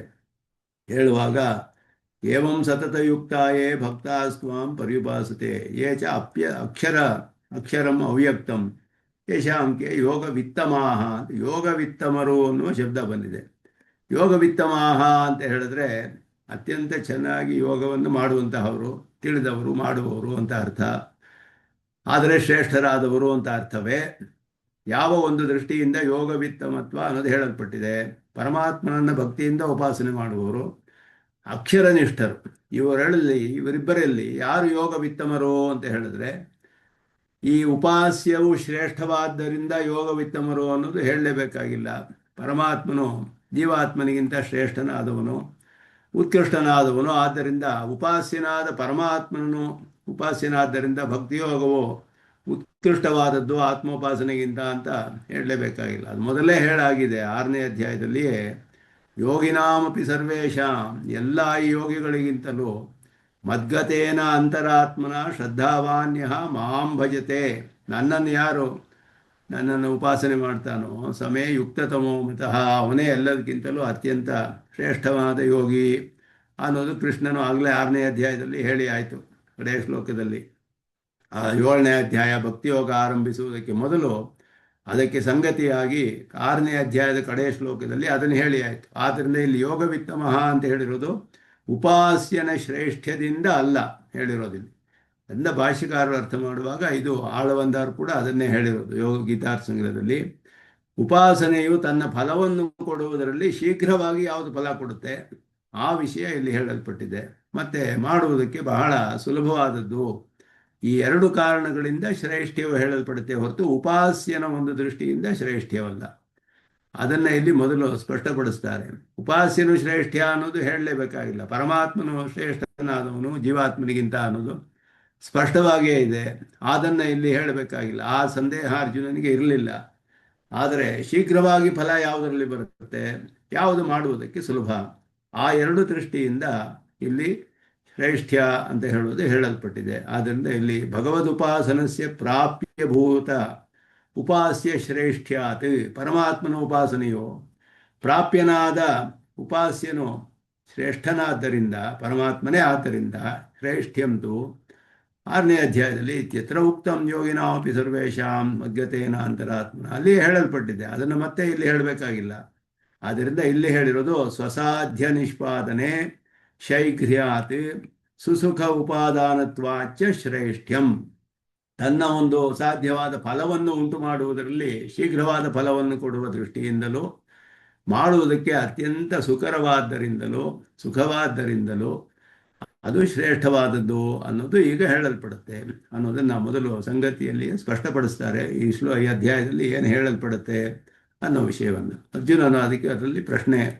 ಅರ್ಜುನ ಉವಾಚ ಏವಂ ಸತತಯುಕ್ತಾಃ ಯೇ ಭಕ್ತಾಃ ತ್ವಾಂ ಪರ್ಯುಪಾಸತೆ ಯೇ ಚ ಅಕ್ಷರಂ ಅವ್ಯಕ್ತಂ ತೇಷಾಂ ಯೇ ಚಾಪಿ ಅಕ್ಷರಂ ಅವ್ಯಕ್ತಂ ತೇಷಾಂ ಕೇ ಯೋಗವಿತ್ತಮಾಃ. ಸತತ ಯೋಗವನ್ನು ಆಸೆಪಟ್ಟು ಸತತಯುಕ್ತಾಹ ಅಂದರೆ ಆಗಲೇ ಯುಕ್ತರಾದವರು ಅಂತ ಅರ್ಥವಲ್ಲ. ಸತತವಾಗಿ ಯೋಗವನ್ನು ಪಡೆದವರು ಅಂತ ಅರ್ಥವಲ್ಲ. ಸತತ ಯುಕ್ತರಾದವರು ಅಂತ ಅರ್ಥವಲ್ಲ. ಸತತ ಯೋಗವನ್ನು ಇಚ್ಛೆ ಪಡುವವರು. ಆಕಾಂಕ್ಷಾಯಾಂ ತಹ ಅಂತ ಸೂತ್ರದಲ್ಲಿ ಅಷ್ಟಾಧ್ಯಾಯಿ ಸೂತ್ರ. ಸತತಯುಕ್ತಾಹ ಸತತ ಯೋಗಂ ಆಕಾಂಕ್ಷಮಾಣಃ ಆಶಂಸಮಾನಃ ಅನ್ನುವ ಅರ್ಥ. ಯೇ ಭಕ್ತಾಃ ತ್ವಾಂ ಪರ್ಯುಪಾಸತೆ ನಿನ್ನನ್ನು ಪರಿಪೂರ್ಣವಾಗಿ ಉಪಾಸನೆ ಮಾಡ್ತಾರೆ. ಮತ್ತು ಯೇ ಚಾಪಿ ಅಕ್ಷರಂ ಅವ್ಯಕ್ತಂ ಅವ್ಯಕ್ತನಾದ ಅಕ್ಷರ ಅಂತ ಹೇಳಲ್ಪಡುವಂತಹ ಜೀವಾತ್ಮನನ್ನು ಉಪಾಸನೆ ಮಾಡ್ತಾರೋ ಇವರಿಬ್ಬರಲ್ಲಿ ಯಾರು ಶ್ರೇಷ್ಠರು? ಕೇ ಯೋಗವಿತ್ತಮಃ ತೇಷಾಂ ಅನ್ನೋದೇ ಇಲ್ಲಿ ಪ್ರಶ್ನೆ. ಅದಕ್ಕೆ ವಿವರಿಸ್ತಾರೆ.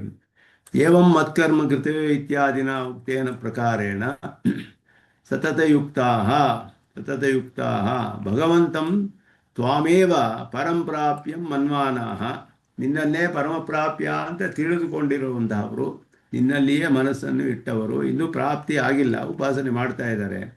ಯೇ ಭಕ್ತಾಃ ತ್ವಾಂ ಯಾರ ಭಕ್ತರು ಅವರು ಸಕಲ ವಿಭೂತಿಯುಕ್ತಂ ಅನವಧಿಕಾತಿಶಯ ಸೌಂದರ್ಯ ಸೌಶೀಲ್ಯ ಸಾರ್ವಜ್ಞ ಸತ್ಯಸಂಕಲ್ಪತ್ವಾದಿ ಅನಂತ ಗುಣಸಾಗರಂ ಪರಿಪೂರ್ಣಂ ಉಪಾಸತೆ.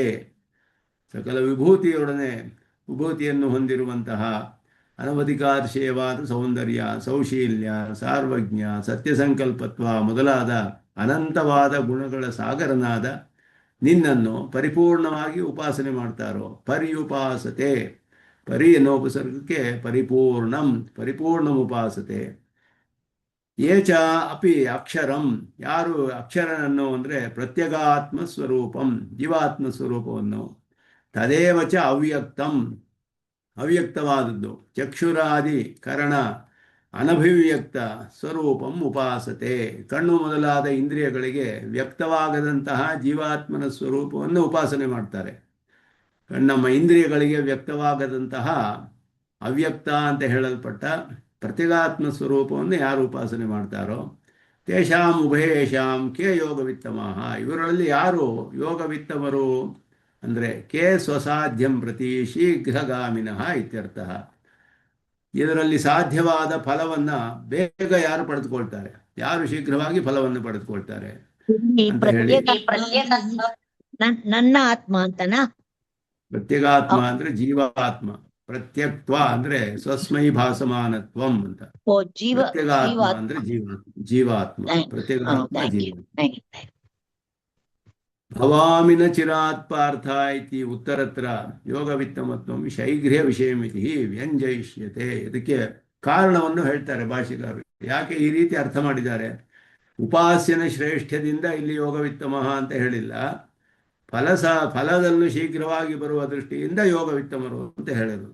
ನಮ್ಮ ಆ ಒಂದು ಉಪಾಸನೆಯಿಂದ ಸಾಧ್ಯವಾದದ್ದು ಯಾವುದು ಶೀಘ್ರವಾಗಿ ಬರುತ್ತೆ, ಯಾರು ಬೇಗ ಫಲ ಪಡೆದುಕೊಳ್ತಾರೆ ಅನ್ನೋ ದೃಷ್ಟಿಯಿಂದ ಯೋಗವಿತ್ತಮಃ. ಅದಕ್ಕೆ ಇಲ್ಲಿಯ ಪ್ರಮಾಣವನ್ನು ತೋರಿಸ್ತಾರೆ ಮುಂದೆ 7ನೇ ಶ್ಲೋಕದಲ್ಲಿ.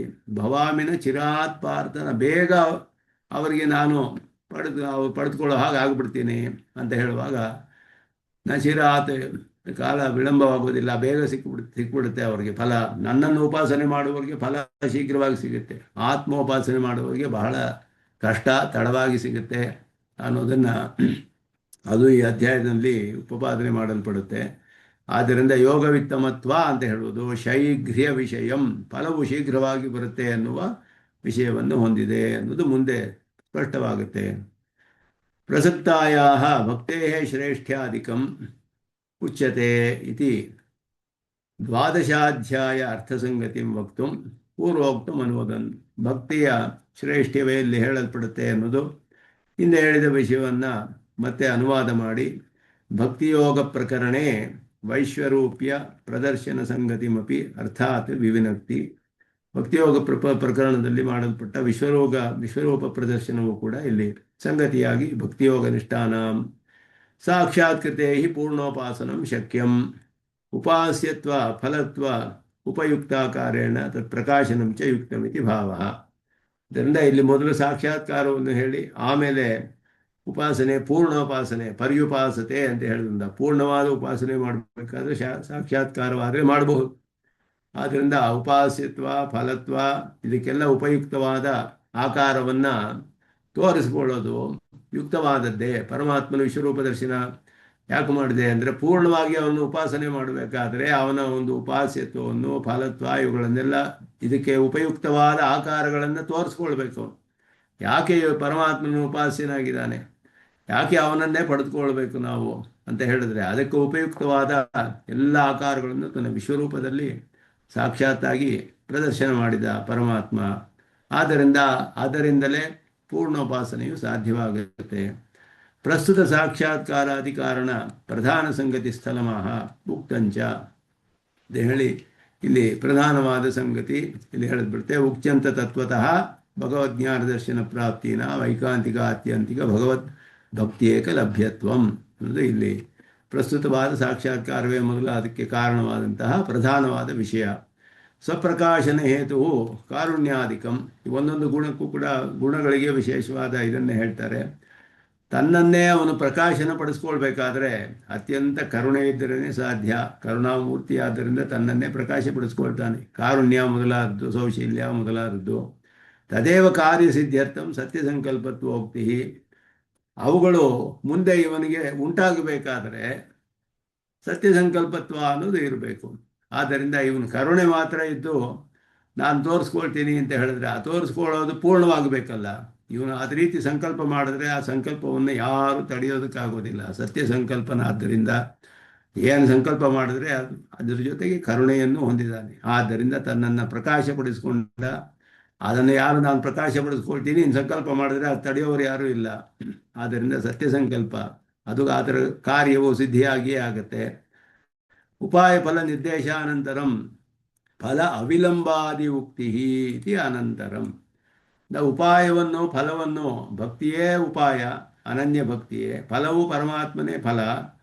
ಆದರೆ ಈ ಫಲವು ಎಷ್ಟು ಕಾಲ ಆದಮೇಲೆ ಬರುತ್ತೆ ಅನ್ನೋದು ವಿಳಂಬವಿಲ್ಲದೆ ಬಂದುಬಿಡುತ್ತೆ ಅನ್ನೋದು ಹೇಳೋದು ಸಂಗತವಾಗಿದೆ ಅನ್ನೋದರಿಂದ ಅನಂತರಂ ಅಂತ ಇಲ್ಲಿ ಭಾಷ್ಯದಲ್ಲಿ ಹೇಳ್ತಾರೆ. ಅದಾದ ಮೇಲೆ ಅನಂತರಂ ಆತ್ಮಪ್ರಾಪ್ತಿ ಸಾಧನಭೂತಾದ ಆತ್ಮೋಪಾಸನಾತ್ ಭಕ್ತಿರೂಪಸ್ಯ ಭಗವದುಪಾಸನಸ್ಯ ಸ್ವಸಾಧ್ಯ ನಿಷ್ಪಾದನೆ ಶೈಘ್ರ್ಯಾತ್ ಸುಸುಖೋಪಾದಾನತ್ವಾಚ್ಚ ಶ್ರೇಷ್ಠ್ಯಂ.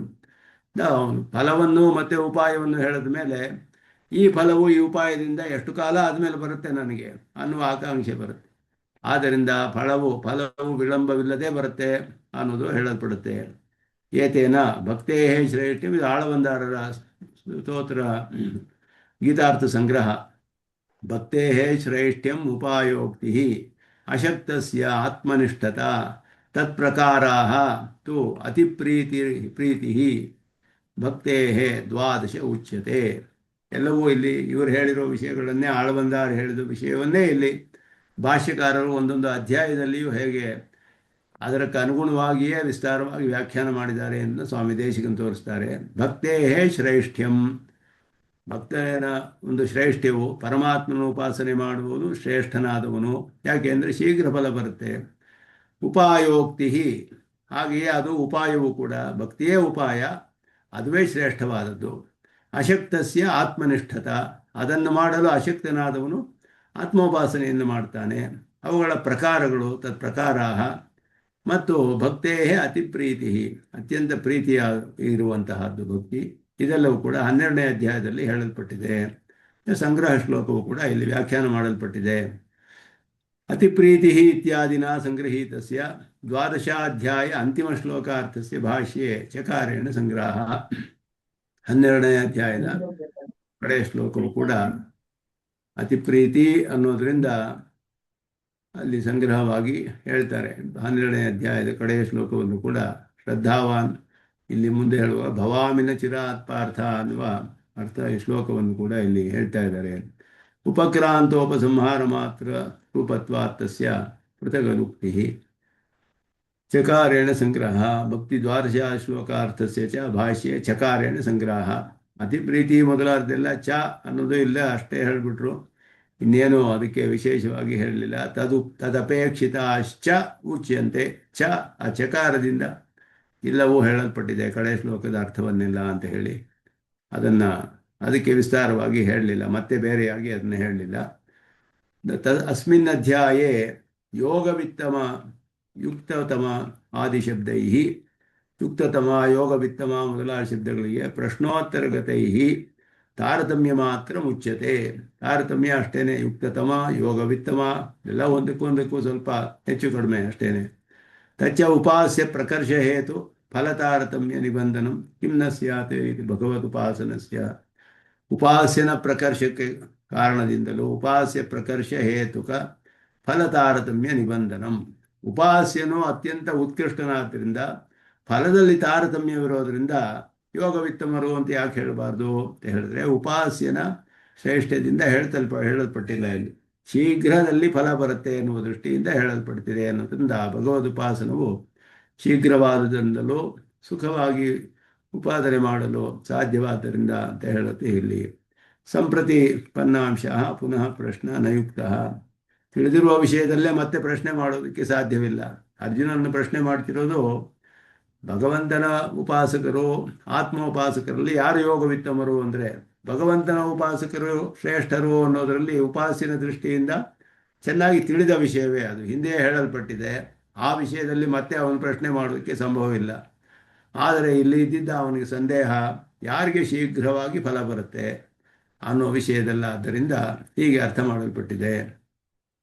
ಅವ್ಯವಹಿತ ವಾಕ್ಯ ಸಂಗತಿ ವ್ಯಂಜನಾರ್ಥಂ ಆಸಕ್ತಿವಶಾತ್ ಔಚಿತ್ಯಾಚ ಏವಂ ಶಬ್ದಾನುದಿತಮಃ ಮತ್ಕರ್ಮ ಕೃತೆ ಇತ್ಯಾದಿನ ಉಕ್ತೇನ ಪ್ರಕಾರೇಣ. ಏವಂ ಸತತಯುಕ್ತಾಯೇ ಅಂತ ಇಲ್ಲಿ ಏವಂ ಸತತಯುಕ್ತಾ. ಏವಂ ಅಂತ ಹೇಳಿದ್ರೆ ಹಿಂದೆ ಹೇಳಿದಕ್ಕೆ ಒಂದು ಸಂಗತಿಯನ್ನು ಹೇಳಬೇಕು. ಆದ್ದರಿಂದ ಅವ್ಯವಹಿತ ವಾಕ್ಯ ಸಂಗತಿ ವ್ಯಂಜನಾರ್ಥಂ ಮತ್ಕರ್ಮ ಕೃತೆ ಮತ್ಪರಮಃ ಅಂತ ಹೇಳೋದ್ರ ಜೊತೆಯಲ್ಲಿ ಇದು ಬಂದಿರೋದ್ರಿಂದ ಅದಕ್ಕೂ ಇದಕ್ಕೂ ಮಧ್ಯದಲ್ಲಿ ಏನು ಗ್ಯಾಪ್ ಇಲ್ಲ, ಅದರ ಜೊತೆ ಸೇರಿ ಬಂದಿರೋದ್ರಿಂದ ಅದನ್ನು ಸ್ಪಷ್ಟಪಡಿಸಲು ಮತ್ಕರ್ಮ ಕೃತೆ ಇತ್ಯಾದಿನ ಉಕ್ತೇನ ಏವಂ ಅಂತ ಹೇಳಿದ್ರೆ ಹಿಂದಿನ ಶ್ಲೋಕದಲ್ಲಿ ಹೇಳಿದ ಅರ್ಥದಂತೆ ಅದು ಉಚಿತವಾದದ್ದು ಕೂಡ ಅನ್ನೋದ್ರಿಂದ ಅದನ್ನು ಅರ್ಥ ಮಾಡಿದ್ದಾರೆ. ಸತತಯುಕ್ತ ಶಬ್ದ ಹತ್ರ ಸತತಯೋಗ ಆಶಂಸಾಪರಃ ಭಗವಂತಂ ತ್ವಾಮೇವ ಪರಂಪ್ರಾಪ್ಯಂ ಮನ್ವಾನಃ. ಸತತಯೋಗವನ್ನು ಆಸೆ ಪಡುವವರು, ಸತತಯೋಗ ಆಶಂಸಾ ಪರ, ಆಶಂಸಾ. ಆದ್ದರಿಂದ ಇಲ್ಲಿ ಆಕಾಂಕ್ಷೆ ಅನ್ನುವ ಅರ್ಥದಲ್ಲಿ ಯುಕ್ತ ಪ್ರತ್ಯಯ ಬಂದಿದೆ ಅನ್ನೋದು ಪರಮಾತ್ಮನನ್ನೇ ಪರಮಪ್ರಾಪ್ಯ ಅಂತ ತಿಳಿದು ಅವನನ್ನೇ ಇಚ್ಛೆ ಪಡುವವರು. ಮತ್ಪರಮ ಇತಿ ಪೂರ್ವ ಶ್ಲೋಕೋಕ್ತಂ ಸುಗ್ರಹತ್ವಾನುಗುಣಾಕಾರ ಸೂಚನಾರ್ಥಂ ಸಕಲೆ ಇತ್ಯಾದಿನ ತ್ವಾಂ ಇತಿ ನಿರ್ದೇಶಸ್ಯ ಪ್ರಾಗುಪದೇವ್ಯ ಚಕ್ಷುರ್ಭ್ಯಾಂ ಪ್ರಾಗುಪದೇಶ ದಿವ್ಯಚಕ್ಷುರ್ಭ್ಯಾಂ ಪ್ರತಿಪನ್ನ ವಿಭೂತ್ಯಾದಿ ವೈಶಿಷ್ಟ್ಯಪರತ್ವಂ ದರ್ಶಿತಂ. ಇಲ್ಲಿ ಹೇಳುವಾಗ ಸುಗ್ರಹತ್ವ ಅನುಗುಣ ಆಕಾರ ಸೂಚನಾರ್ಥಂ, ಬಹಳ ಸುಗ್ರಹವಾದದ್ದು ಅಂತ ಹೇಳೋದ್ರಿಂದ ಇಲ್ಲಿ ಸತತಯುಕ್ತಾಯೇ ಅಂತ ಹೇಳುವಾಗ ಪರಮಾತ್ಮನನ್ನು ತಿಳಿಯೋದು ಬಹಳ ಸುಲಭ ಅಂತ ಹೇಳೋದ್ರಿಂದ ಭಕ್ತಿಯೋಗ ಮಾಡುವುದು ಸುಗ್ರಹವಾದದ್ದು. ಆತ್ಮೋಪಾಸನೆ ಬಹಳ ಕಷ್ಟ. ಯಾಕೆ ಅಂದರೆ ಅವ್ಯಕ್ತನಾದವನು, ಯಾವ ಇಂದ್ರಿಯಗಳಿಗೂ ಅವನ ವಿಷಯವಾಗಲ್ಲ, ಅವನಿಗೆ ರೂಪವೇ ಇಲ್ಲ. ಆತ್ಮನಿಗೆ ಒಂದು ರೂಪವಿಲ್ಲ. ಪರಮಾತ್ಮನಿಗೆ ಅದ್ಭುತವಾದ ರೂಪವಿದೆ, ಅದನ್ನು ಮನಸ್ಸಿನಲ್ಲಿ ಆಲಂಬನೆಗೆ ಸಿಗುತ್ತೆ. ಅದನ್ನ ಇಲ್ಲಿ ಹೇಳ್ತಾರೆ. ಸುಗ್ರಹತ್ವ ಅನ್ನೋದು ಸಕಲ ವಿಭೂತಿಯುಕ್ತ ಅನವಧಿಕಾರ್ಷಿಯ ಸೌಂದರ್ಯ ಸೌಶೀಲ್ಯ ಸಾರ್ವಜ್ಞ ಸತ್ಯ ಸಂಕಲ್ಪತ್ವ ಅನಂತ ಗುಣಸಾಗರಂ ಪರಿಪೂರ್ಣ ಮಾಸತೆ ಅಂತ ಹೇಳ್ಬಿಟ್ಟು, ಭಕ್ತರ ಉಪಾಸನೆಯು, ಆ ಭಕ್ತಿ ಪರಮಾತ್ಮನ ಉಪಾಸನೆ ಸುಗ್ರಹವಾದದ್ದು, ಅದಕ್ಕೆ ಅನುಗುಣವಾದ ಆಕಾರಗಳನ್ನೆಲ್ಲ ಸಕಲ ಅಂತ ಆರಂಭಿಸಿ ಇಲ್ಲಿ ಹೇಳ್ತಾ ಇದ್ದಾರೆ. ಅದರಲ್ಲಿ ತ್ವಾಂ ಇದು ನಿರ್ದೇಶ ಇದೆ. ತ್ವಾಂ ಪರ್ಯುಪಾಸತೆ ಅಂತ ಶ್ಲೋಕದಲ್ಲಿ ಭಕ್ತಾಹ ತ್ವಾಂ ಪರ್ಯುಪಾಸತೆ. ತ್ವಾಂ ಪರ್ಯುಪಾಸತೆ ಅಂತ ಹೇಳಿದ್ರೆ ಹಿಂದೆ ಮಾಡಲ್ಪಟ್ಟ ಉಪದೇಶ ಮತ್ತು ದಿವ್ಯವಾದ ಚಕ್ಷುಸನ್ನು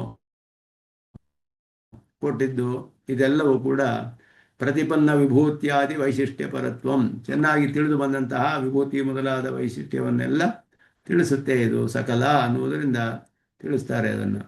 ಯದ್ವಾ ಪರ್ಯುಪಾಸತೆ ಇತ್ಯತ್ರ ಉಪಸರ್ಗ ಅಭಿಪ್ರೇತೋಕ್ತಿ ಎಂ, ಪರಿಪೂರ್ಣವಾಗಿ ಉಪಾಸನೆ ಮಾಡ್ತಾರೆ. ಪರಿ ಅನ್ನೋ ಉಪಸರ್ಗಕ್ಕೆ ಅರ್ಥವನ್ನು ಕೂಡ ಇಲ್ಲಿ ಹೇಳ್ಬೋದು. ಸಕಲ ಅನ್ನುವುದು ಅಲ್ಲಿ ಆರಂಭಿಸಿ ಸಕಲ ವಿಭೂತಿಯುಕ್ತಂ ಅನವಧಿಕಾರ್ಷಿಯ ಸೌಂದರ್ಯ ಮೊದಲಾದೆಲ್ಲ ಪರಿಪೂರ್ಣ ಉಪಾಸನೆಯನ್ನು ತಿಳಿಸುತ್ತೆ. ಪರಿ ಅನ್ನುವ ಉಪಸರ್ಗಕ್ಕೆ ಅರ್ಥವನ್ನು ಹೇಳ್ಬೋದು. ಪರಿಪೂರ್ಣಂ ಇತಿ ಅದಕ್ಕೆ ಅರ್ಥ ಮಾಡೋದು. ಅಕ್ಷರ ಶಬ್ದಸ್ಯ ಪ್ರಕೃತೌ ಈಶ್ವರೇ ಚ ಪ್ರಯೋಗಾತ್ ತದ್ವ್ಯಾವೃತ್ಯರ್ಥಂ ಪ್ರತ್ಯೇಗಾತ್ಮ ಸ್ವರೂಪಂ. ಪ್ರಕೃತಿಯಲ್ಲಿಯೂ ಅಕ್ಷರ ಶಬ್ದ ನಿರ್ದಿಷ್ಟವಾಗಿದೆ, ಹಾಗೆಯೇ ಅದೇ ರೀತಿಯಲ್ಲಿ ಈಶ್ವರನಲ್ಲಿಯೂ ಅಕ್ಷರ ಶಬ್ದವು ನಿರ್ದಿಷ್ಟವಾಗಿದೆ. ಆದ್ದರಿಂದ ಪರಾಯಯ ತದ್ ಅಕ್ಷರಮಧಿಗಮ್ಯತೆ ಅಂತ ಮುಂಡಕೋಪನಿಷತ್ತಿನಲ್ಲಿ ಪರಾ ವಿದ್ಯೆ ಯಾವುದು ಅಂದರೆ ಅಕ್ಷರ ಶಬ್ದಿತ ಅಂತ ಪರಮಾತ್ಮನನ್ನು ಪಡೆದುಕೊಳ್ಳೋದು ಅಂತ. ಪರಮಾತ್ಮನಲ್ಲಿ ಅಕ್ಷರ ಶಬ್ದ ಪ್ರಯೋಗ. ಅಕ್ಷರ ಅದೇ ಮುಂಡಕೋಪನಿಷತ್ತಿನಲ್ಲಿ ಅಕ್ಷರಾತ್ ಪರತಃ ಪರಹ ಅಂತ ಹೇಳಿ, ಅಕ್ಷರಗಿಂತ ಪರವಾದಕ್ಕಿಂತ ಪರವಾದವನು ಅನ್ನುವಾಗ ಪ್ರಕೃತಿಯ ಅರ್ಥ ಅಲ್ಲಿ ಅಕ್ಷರ ಶಬ್ದಕ್ಕೆ. ಆ ಮುಂಡಕೋಪನಿಷತ್ತಲ್ಲಿ ಅಕ್ಷರ ಶಬ್ದ ಹಾಗೆ ಪ್ರಯೋಗವಾಗಿದೆ. ಪರಾಯಯ ತದ್ ಅಕ್ಷರಮಧಿಗಮ್ಯತೆ ಅದ್ರೇಶಮಗ್ರಾಹ್ಯಂ ಅಂತ ಹೇಳಿ, ಎತ್ತರ ಅದ್ರೇಶಮಗ್ರಾಹ್ಯಂ ಮೊದಲಾದದ್ದು ಪರಮಾತ್ಮನಿಗೆ ಅಕ್ಷರ ಶಬ್ದ. ಅಕ್ಷರಾತ್ ಪರತಃ ಪರಹ ಅಂತ ಅದೇ ಅಲ್ಲಿಯೇ ಇನ್ನೊಂದು ಮಂತ್ರದಲ್ಲಿ ಅಕ್ಷರ ಅಂತ ಹೇಳಿ ಪ್ರಕೃತಿಯೂ ಪ್ರಯೋಗವಿದೆ. ಹೀಗೆ ಪ್ರಕೃತಿಯಲ್ಲಿಯೂ ಈಶ್ವರನಲ್ಲಿಯೂ ಪ್ರಯೋಗವಿದೆ. ಪ್ರಕೃತವು ಈಶ್ವರೇಚ ಪ್ರಯೋಗಾತ್ ಅಕ್ಷರ ಶಬ್ದವಿರೋದ್ರಿಂದ ಅದೆರಡೂ ಕೂಡ ಇಲ್ಲಿ ಅರ್ಥವಲ್ಲ. ಇಲ್ಲಿ ಅಕ್ಷರ ಶಬ್ದವು ಜೀವಾತ್ಮನನ್ನು ತಿಳಿಸುತ್ತೆ. ಪ್ರತ್ಯಗಾತ್ಮ ಸ್ವರೂಪಂ ಅಂತ ಹೇಳೋದು. ಅವ್ಯಕ್ತ ಶಬ್ದಸ್ಯ ಅಕ್ಷರ ಶಬ್ದ ಸಮವಿವ್ಯಾಹೃತ ಅಚಿದ್ ವಿಶೇಷ ಪರತ್ವಯುದಾಸಾಯ ತದೇವ ಚ ಅವ್ಯಕ್ತಂ. ಅಕ್ಷರ ಶಬ್ದದೊಡನೆಯೇ ಅವ್ಯಕ್ತ ಏಚಾಪಿ ಅಕ್ಷರಂ ಅವ್ಯಕ್ತಂ ಅಂತ ಹೇಳಿರೋದ್ರಿಂದ ಅವ್ಯಕ್ತವು ಕೂಡ ಅಕ್ಷರದ ಒಂದು ವಿಶೇಷಣವೇ ಅನ್ನೋದು ಇಲ್ಲಿ ತಿಳಿದು ಬರುತ್ತೆ. ಸಮವಿವ್ಯಾಹತ ಅಂತ ಒಟ್ಟಿಗೆ ಹೇಳಲ್ಪಟ್ಟಿರೋದು, ಪಕ್ಕದಲ್ಲಿ ಹೇಳಿರೋದ್ರಿಂದ ಅಚಿದ್ ವಿಶೇಷ ಪರವನ್ನೇ ಹೇಳ್ತಿಲ್ಲ. ಅವ್ಯಕ್ತ ಅನ್ನೋದು ಸೂಕ್ಷ್ಮ ಪ್ರಕೃತಿ, ಮೂಲ ಪ್ರಕೃತಿಗೂ ಅವ್ಯಕ್ತ ಅಂತ ಹೆಸರಿದೆ. ಮೂಲ ಪ್ರಕೃತಿಯನ್ನು ತಿಳಿಸ್ತಿಲ್ಲ. ಜೀವಾತ್ಮನ ಒಂದು ಸ್ವರೂಪವು ಅವ್ಯಕ್ತವಾದದ್ದು ಅನ್ನೋದನ್ನು ತಿಳಿಸುತ್ತೆ. ಯಚ್ಛಬ್ದತ್ರಯಾಭಾವಾತ್ ಉತ್ತರೇ ಚ ವಿಶೇಷಣ ವಿಶೇಷ ವ್ಯಕ್ತೇ ಅತ್ರ ಉಪಾಸ್ಯತ್ರಯ ಪರತ್ವಂ ಅನುಚಿತಮಿತಿ ಭಾವಃ. ಇಲ್ಲಿ ಮೂರು ಎತ್ ಅನ್ನುವ ಶಬ್ದಗಳು ಹೇಳಿಲ್ಲ. ಕೆಲವರು ಮೂರು ಉಪಾಸನೆಗಳನ್ನು ಹೇಳ್ತಾರೆ. ಅವ್ಯಕ್ತ ಅನ್ನೋದು ಪ್ರಕೃತಿ ಅಂತ ಹೇಳಿ, ಅಕ್ಷರಂ ಅವ್ಯಕ್ತಂ, ಹಾಗೆಯೇ ತ್ವಾಂ ಉಪಾಸತೆ. ಮೂರು ಈಶ್ವರನ ಪರಮಾತ್ಮನ ಉಪಾಸನೆ, ಜೀವಾತ್ಮನ ಉಪಾಸನೆ, ಅವ್ಯಕ್ತದ ಉಪಾಸನೆ ಅಂತ ಮೂರು ಅರ್ಥ ಮಾಡೋಕ್ಕೆ ಇಲ್ಲಿ ಸಾಧ್ಯವಿಲ್ಲ. ಯಾಕೆ ಅಂದರೆ ಮೂರು ಎಚ್ ಶಬ್ದಗಳಿಲ್ಲ. ಏ ತ್ವಾಂ, ಏ ಅಕ್ಷರಂ ಅವ್ಯಕ್ತ ಅಷ್ಟೇ ಎರಡೇ ಹೇಳಿರೋದು. ಎಚ್ ಶಬ್ದವು ಎರಡೇ ಹೇಳಿದೆ.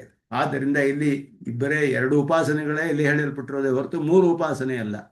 ಆದ್ದರಿಂದ ಅವ್ಯಕ್ತ ಶಬ್ದವು ಅಕ್ಷರನ ವಿಶೇಷಣವಾಗಿ ಅರ್ಥ ಮಾಡಲ್ಪಟ್ಟಿದೆ ಅನ್ನೋದನ್ನು ಸ್ಪಷ್ಟಪಡುತ್ತಾರೆ. ಯಕ್ಷಬ್ದತ್ರಯ ಅಭಾವಾತ್, ಮೂರು ಯತ್ ಶಬ್ದಗಳಿಲ್ಲ. ಯಾರು ಯಾರು ಯಾರು ಅಂತ ಹೇಳಿ ಮೂರು ಸತಿ ಹೇಳಿಲ್ಲ. ಯಾರು ನಿನ್ನನ್ನು ಉಪಾಸನೆ ಮಾಡ್ತಾರೋ, ಯಾರು ಅಕ್ಷರ ಅವ್ಯಕ್ತವನ್ನು ಉಪಾಸನೆ ಮಾಡ್ತಾರೆ ಅಷ್ಟೇ ಅಲ್ಲಿ ಹೇಳಿರೋದ್ರಿಂದ ವಿಶೇಷಣ ವಿಶೇಷ ವ್ಯಕ್ತೇ. ವಿಶೇಷಣ ವಿಶೇಷಣವೂ ಅವ್ಯಕ್ತ, ವಿಶೇಷವೂ ಅಕ್ಷರ. ಆದ್ದರಿಂದ ಅವ್ಯಕ್ತನಾದ ಅಕ್ಷರನ ಉಪಾಸನೆ ಒಂದು ಉಪಾಸನೆ, ಪರಮಾತ್ಮನ ಉಪಾಸನೆ ಒಂದು, ಎರಡು ಹೇಳಲ್ಪಟ್ಟಿದೆ ಇಲ್ಲಿ. ಆದ್ದರಿಂದ ಉಪಾಸ್ಯತ್ರಯ ಪರತ್ವಂ ಅನುಚಿತಂ, ಮೂರು ಉಪಾಸ್ಯಗಳು ಹೇಳಲ್ಪಟ್ಟಿಲ್ಲ. ಪಂಚವಿಂಶಕಂ ಅವ್ಯಕ್ತಂ ಷಡ್ವಿಂಶಂ ಪುರುಷೋತ್ತಮ ಪ್ರಮಾಣವನ್ನು ತೋರಿಸ್ತಾರೆ. ಅವ್ಯಕ್ತ ಶಬ್ದವು ಜೀವಾತ್ಮನಲ್ಲಿ ಉಪಯುಕ್ತವಾಗಿರುವುದಕ್ಕೆ ಪ್ರಯೋಗವನ್ನು ತೋರಿಸ್ತಾರೆ ಇಲ್ಲಿ. ಷಡ್ವಿಂಶ ಪುರುಷೋತ್ತಮ ಏತಜ್ಞಾತ್ವ ವಿಮುಚ್ಯಂತೆ ಯತಯ ಶಾಂತ ಬುದ್ಧಯ ಇತಿ ಯಮಸತ್ಯವಚನೇಪಿ ಪುರುಷೋತ್ತಮಾತ್ ಅರ್ವಾಚೀನ ಏವ ಅವ್ಯಕ್ತ ಶಬ್ದ. ಅವ್ಯಕ್ತಂ ಪಂಚವಿಂಶಕಂ 25ನೇಯವನು ಅವ್ಯಕ್ತ. ಷಡ್ವಿಂಶಃ ಪುರುಷೋತ್ತಮ, 26ನೇ ತತ್ವ ಪುರುಷೋತ್ತಮನು ಅಂತ ಹೇಳೋದ್ರಿಂದ ಅದನ್ನು ತಿಳಿದುಕೊಂಡು ಹೇಳೋದ್ರಿಂದ ಇದು ಪರಮಾತ್ಮನಿಗಿಂತ ಅರ್ವಾಚೀನವಾದ್ದು ಪುರುಷೋತ್ತಮಾತ್ ಅರ್ವಾಚೀನ ಇವ, ಅದಕ್ಕಿಂತ ಹಿಂದಿನದು ಅಂತ ಅದಕ್ಕಿಂತ ನಂತರ ಬರೋದು ಅಂತ ಹೇಳ್ತಾರೆ. ಪುರುಷೋತ್ತಮ ಆದಮೇಲೆ ಪುರುಷೋತ್ತಮನೇ ಶ್ರೇಷ್ಠನಾದವನು. ಅದಾದ ಮೇಲೆ ಬರುವಂತಹದ್ದು 25ನೇಯ ಪಂಚವಿಂಶಕನಾದ ಅವ್ಯಕ್ತ. ಷಡ್ವಿಂಶ 26ನೇಯವನು ಪುರುಷೋತ್ತಮ, ಅವನ ನಂತರ ಬರುವಂತಹವನು 25ನೇ ತತ್ವ ಆದ ಜೀವಾತ್ಮ. ಆದ್ದರಿಂದ ಅದು ಆ ರೀತಿ ಇಲ್ಲಿ ಅವ್ಯಕ್ತ ಶಬ್ದವು ಕೂಡ ಪಂಚವಿಂಶಕಂ 25ನೇ ತತ್ವ ಜೀವಾತ್ಮ, 24 ತತ್ವಗಳು ಪ್ರಕೃತಿಯ ಬಗೆಗಳು. ಅತ್ರ ಯೋಗವಿತ್ತಮ ಶಬ್ದ ಅಭಿಪ್ರೇತಂ ಆಧಿಕ್ಯಂ ದರ್ಶಯತಿ ಕೆ ಸ್ವಸಾಧ್ಯ ಪ್ರಾಪ್ತಿ. ತನ್ನ ಸಾಧ್ಯವಾದದ್ದನ್ನು ನಿಷ್ಪತ್ತಿಯಾಗಲು ಯಾರು ಶೀಘ್ರವಾಗಿ ಪಡೆದುಕೊಳ್ತಾರೆ ತನ್ನ ಸಾಧ್ಯದ ನಿಷ್ಪತ್ತಿಯನ್ನು ಅನ್ನೋದು ಇಲ್ಲಿ ಯೋಗವಿತ್ತಮ ಶಬ್ದದ ಅರ್ಥ. ಪ್ರಶ್ನಸ್ಯ ಉಪಾಸ್ಯ ಆಧಿಕ್ಯಾದಿ ಪರತ್ವ ಮಾಭೂತ್.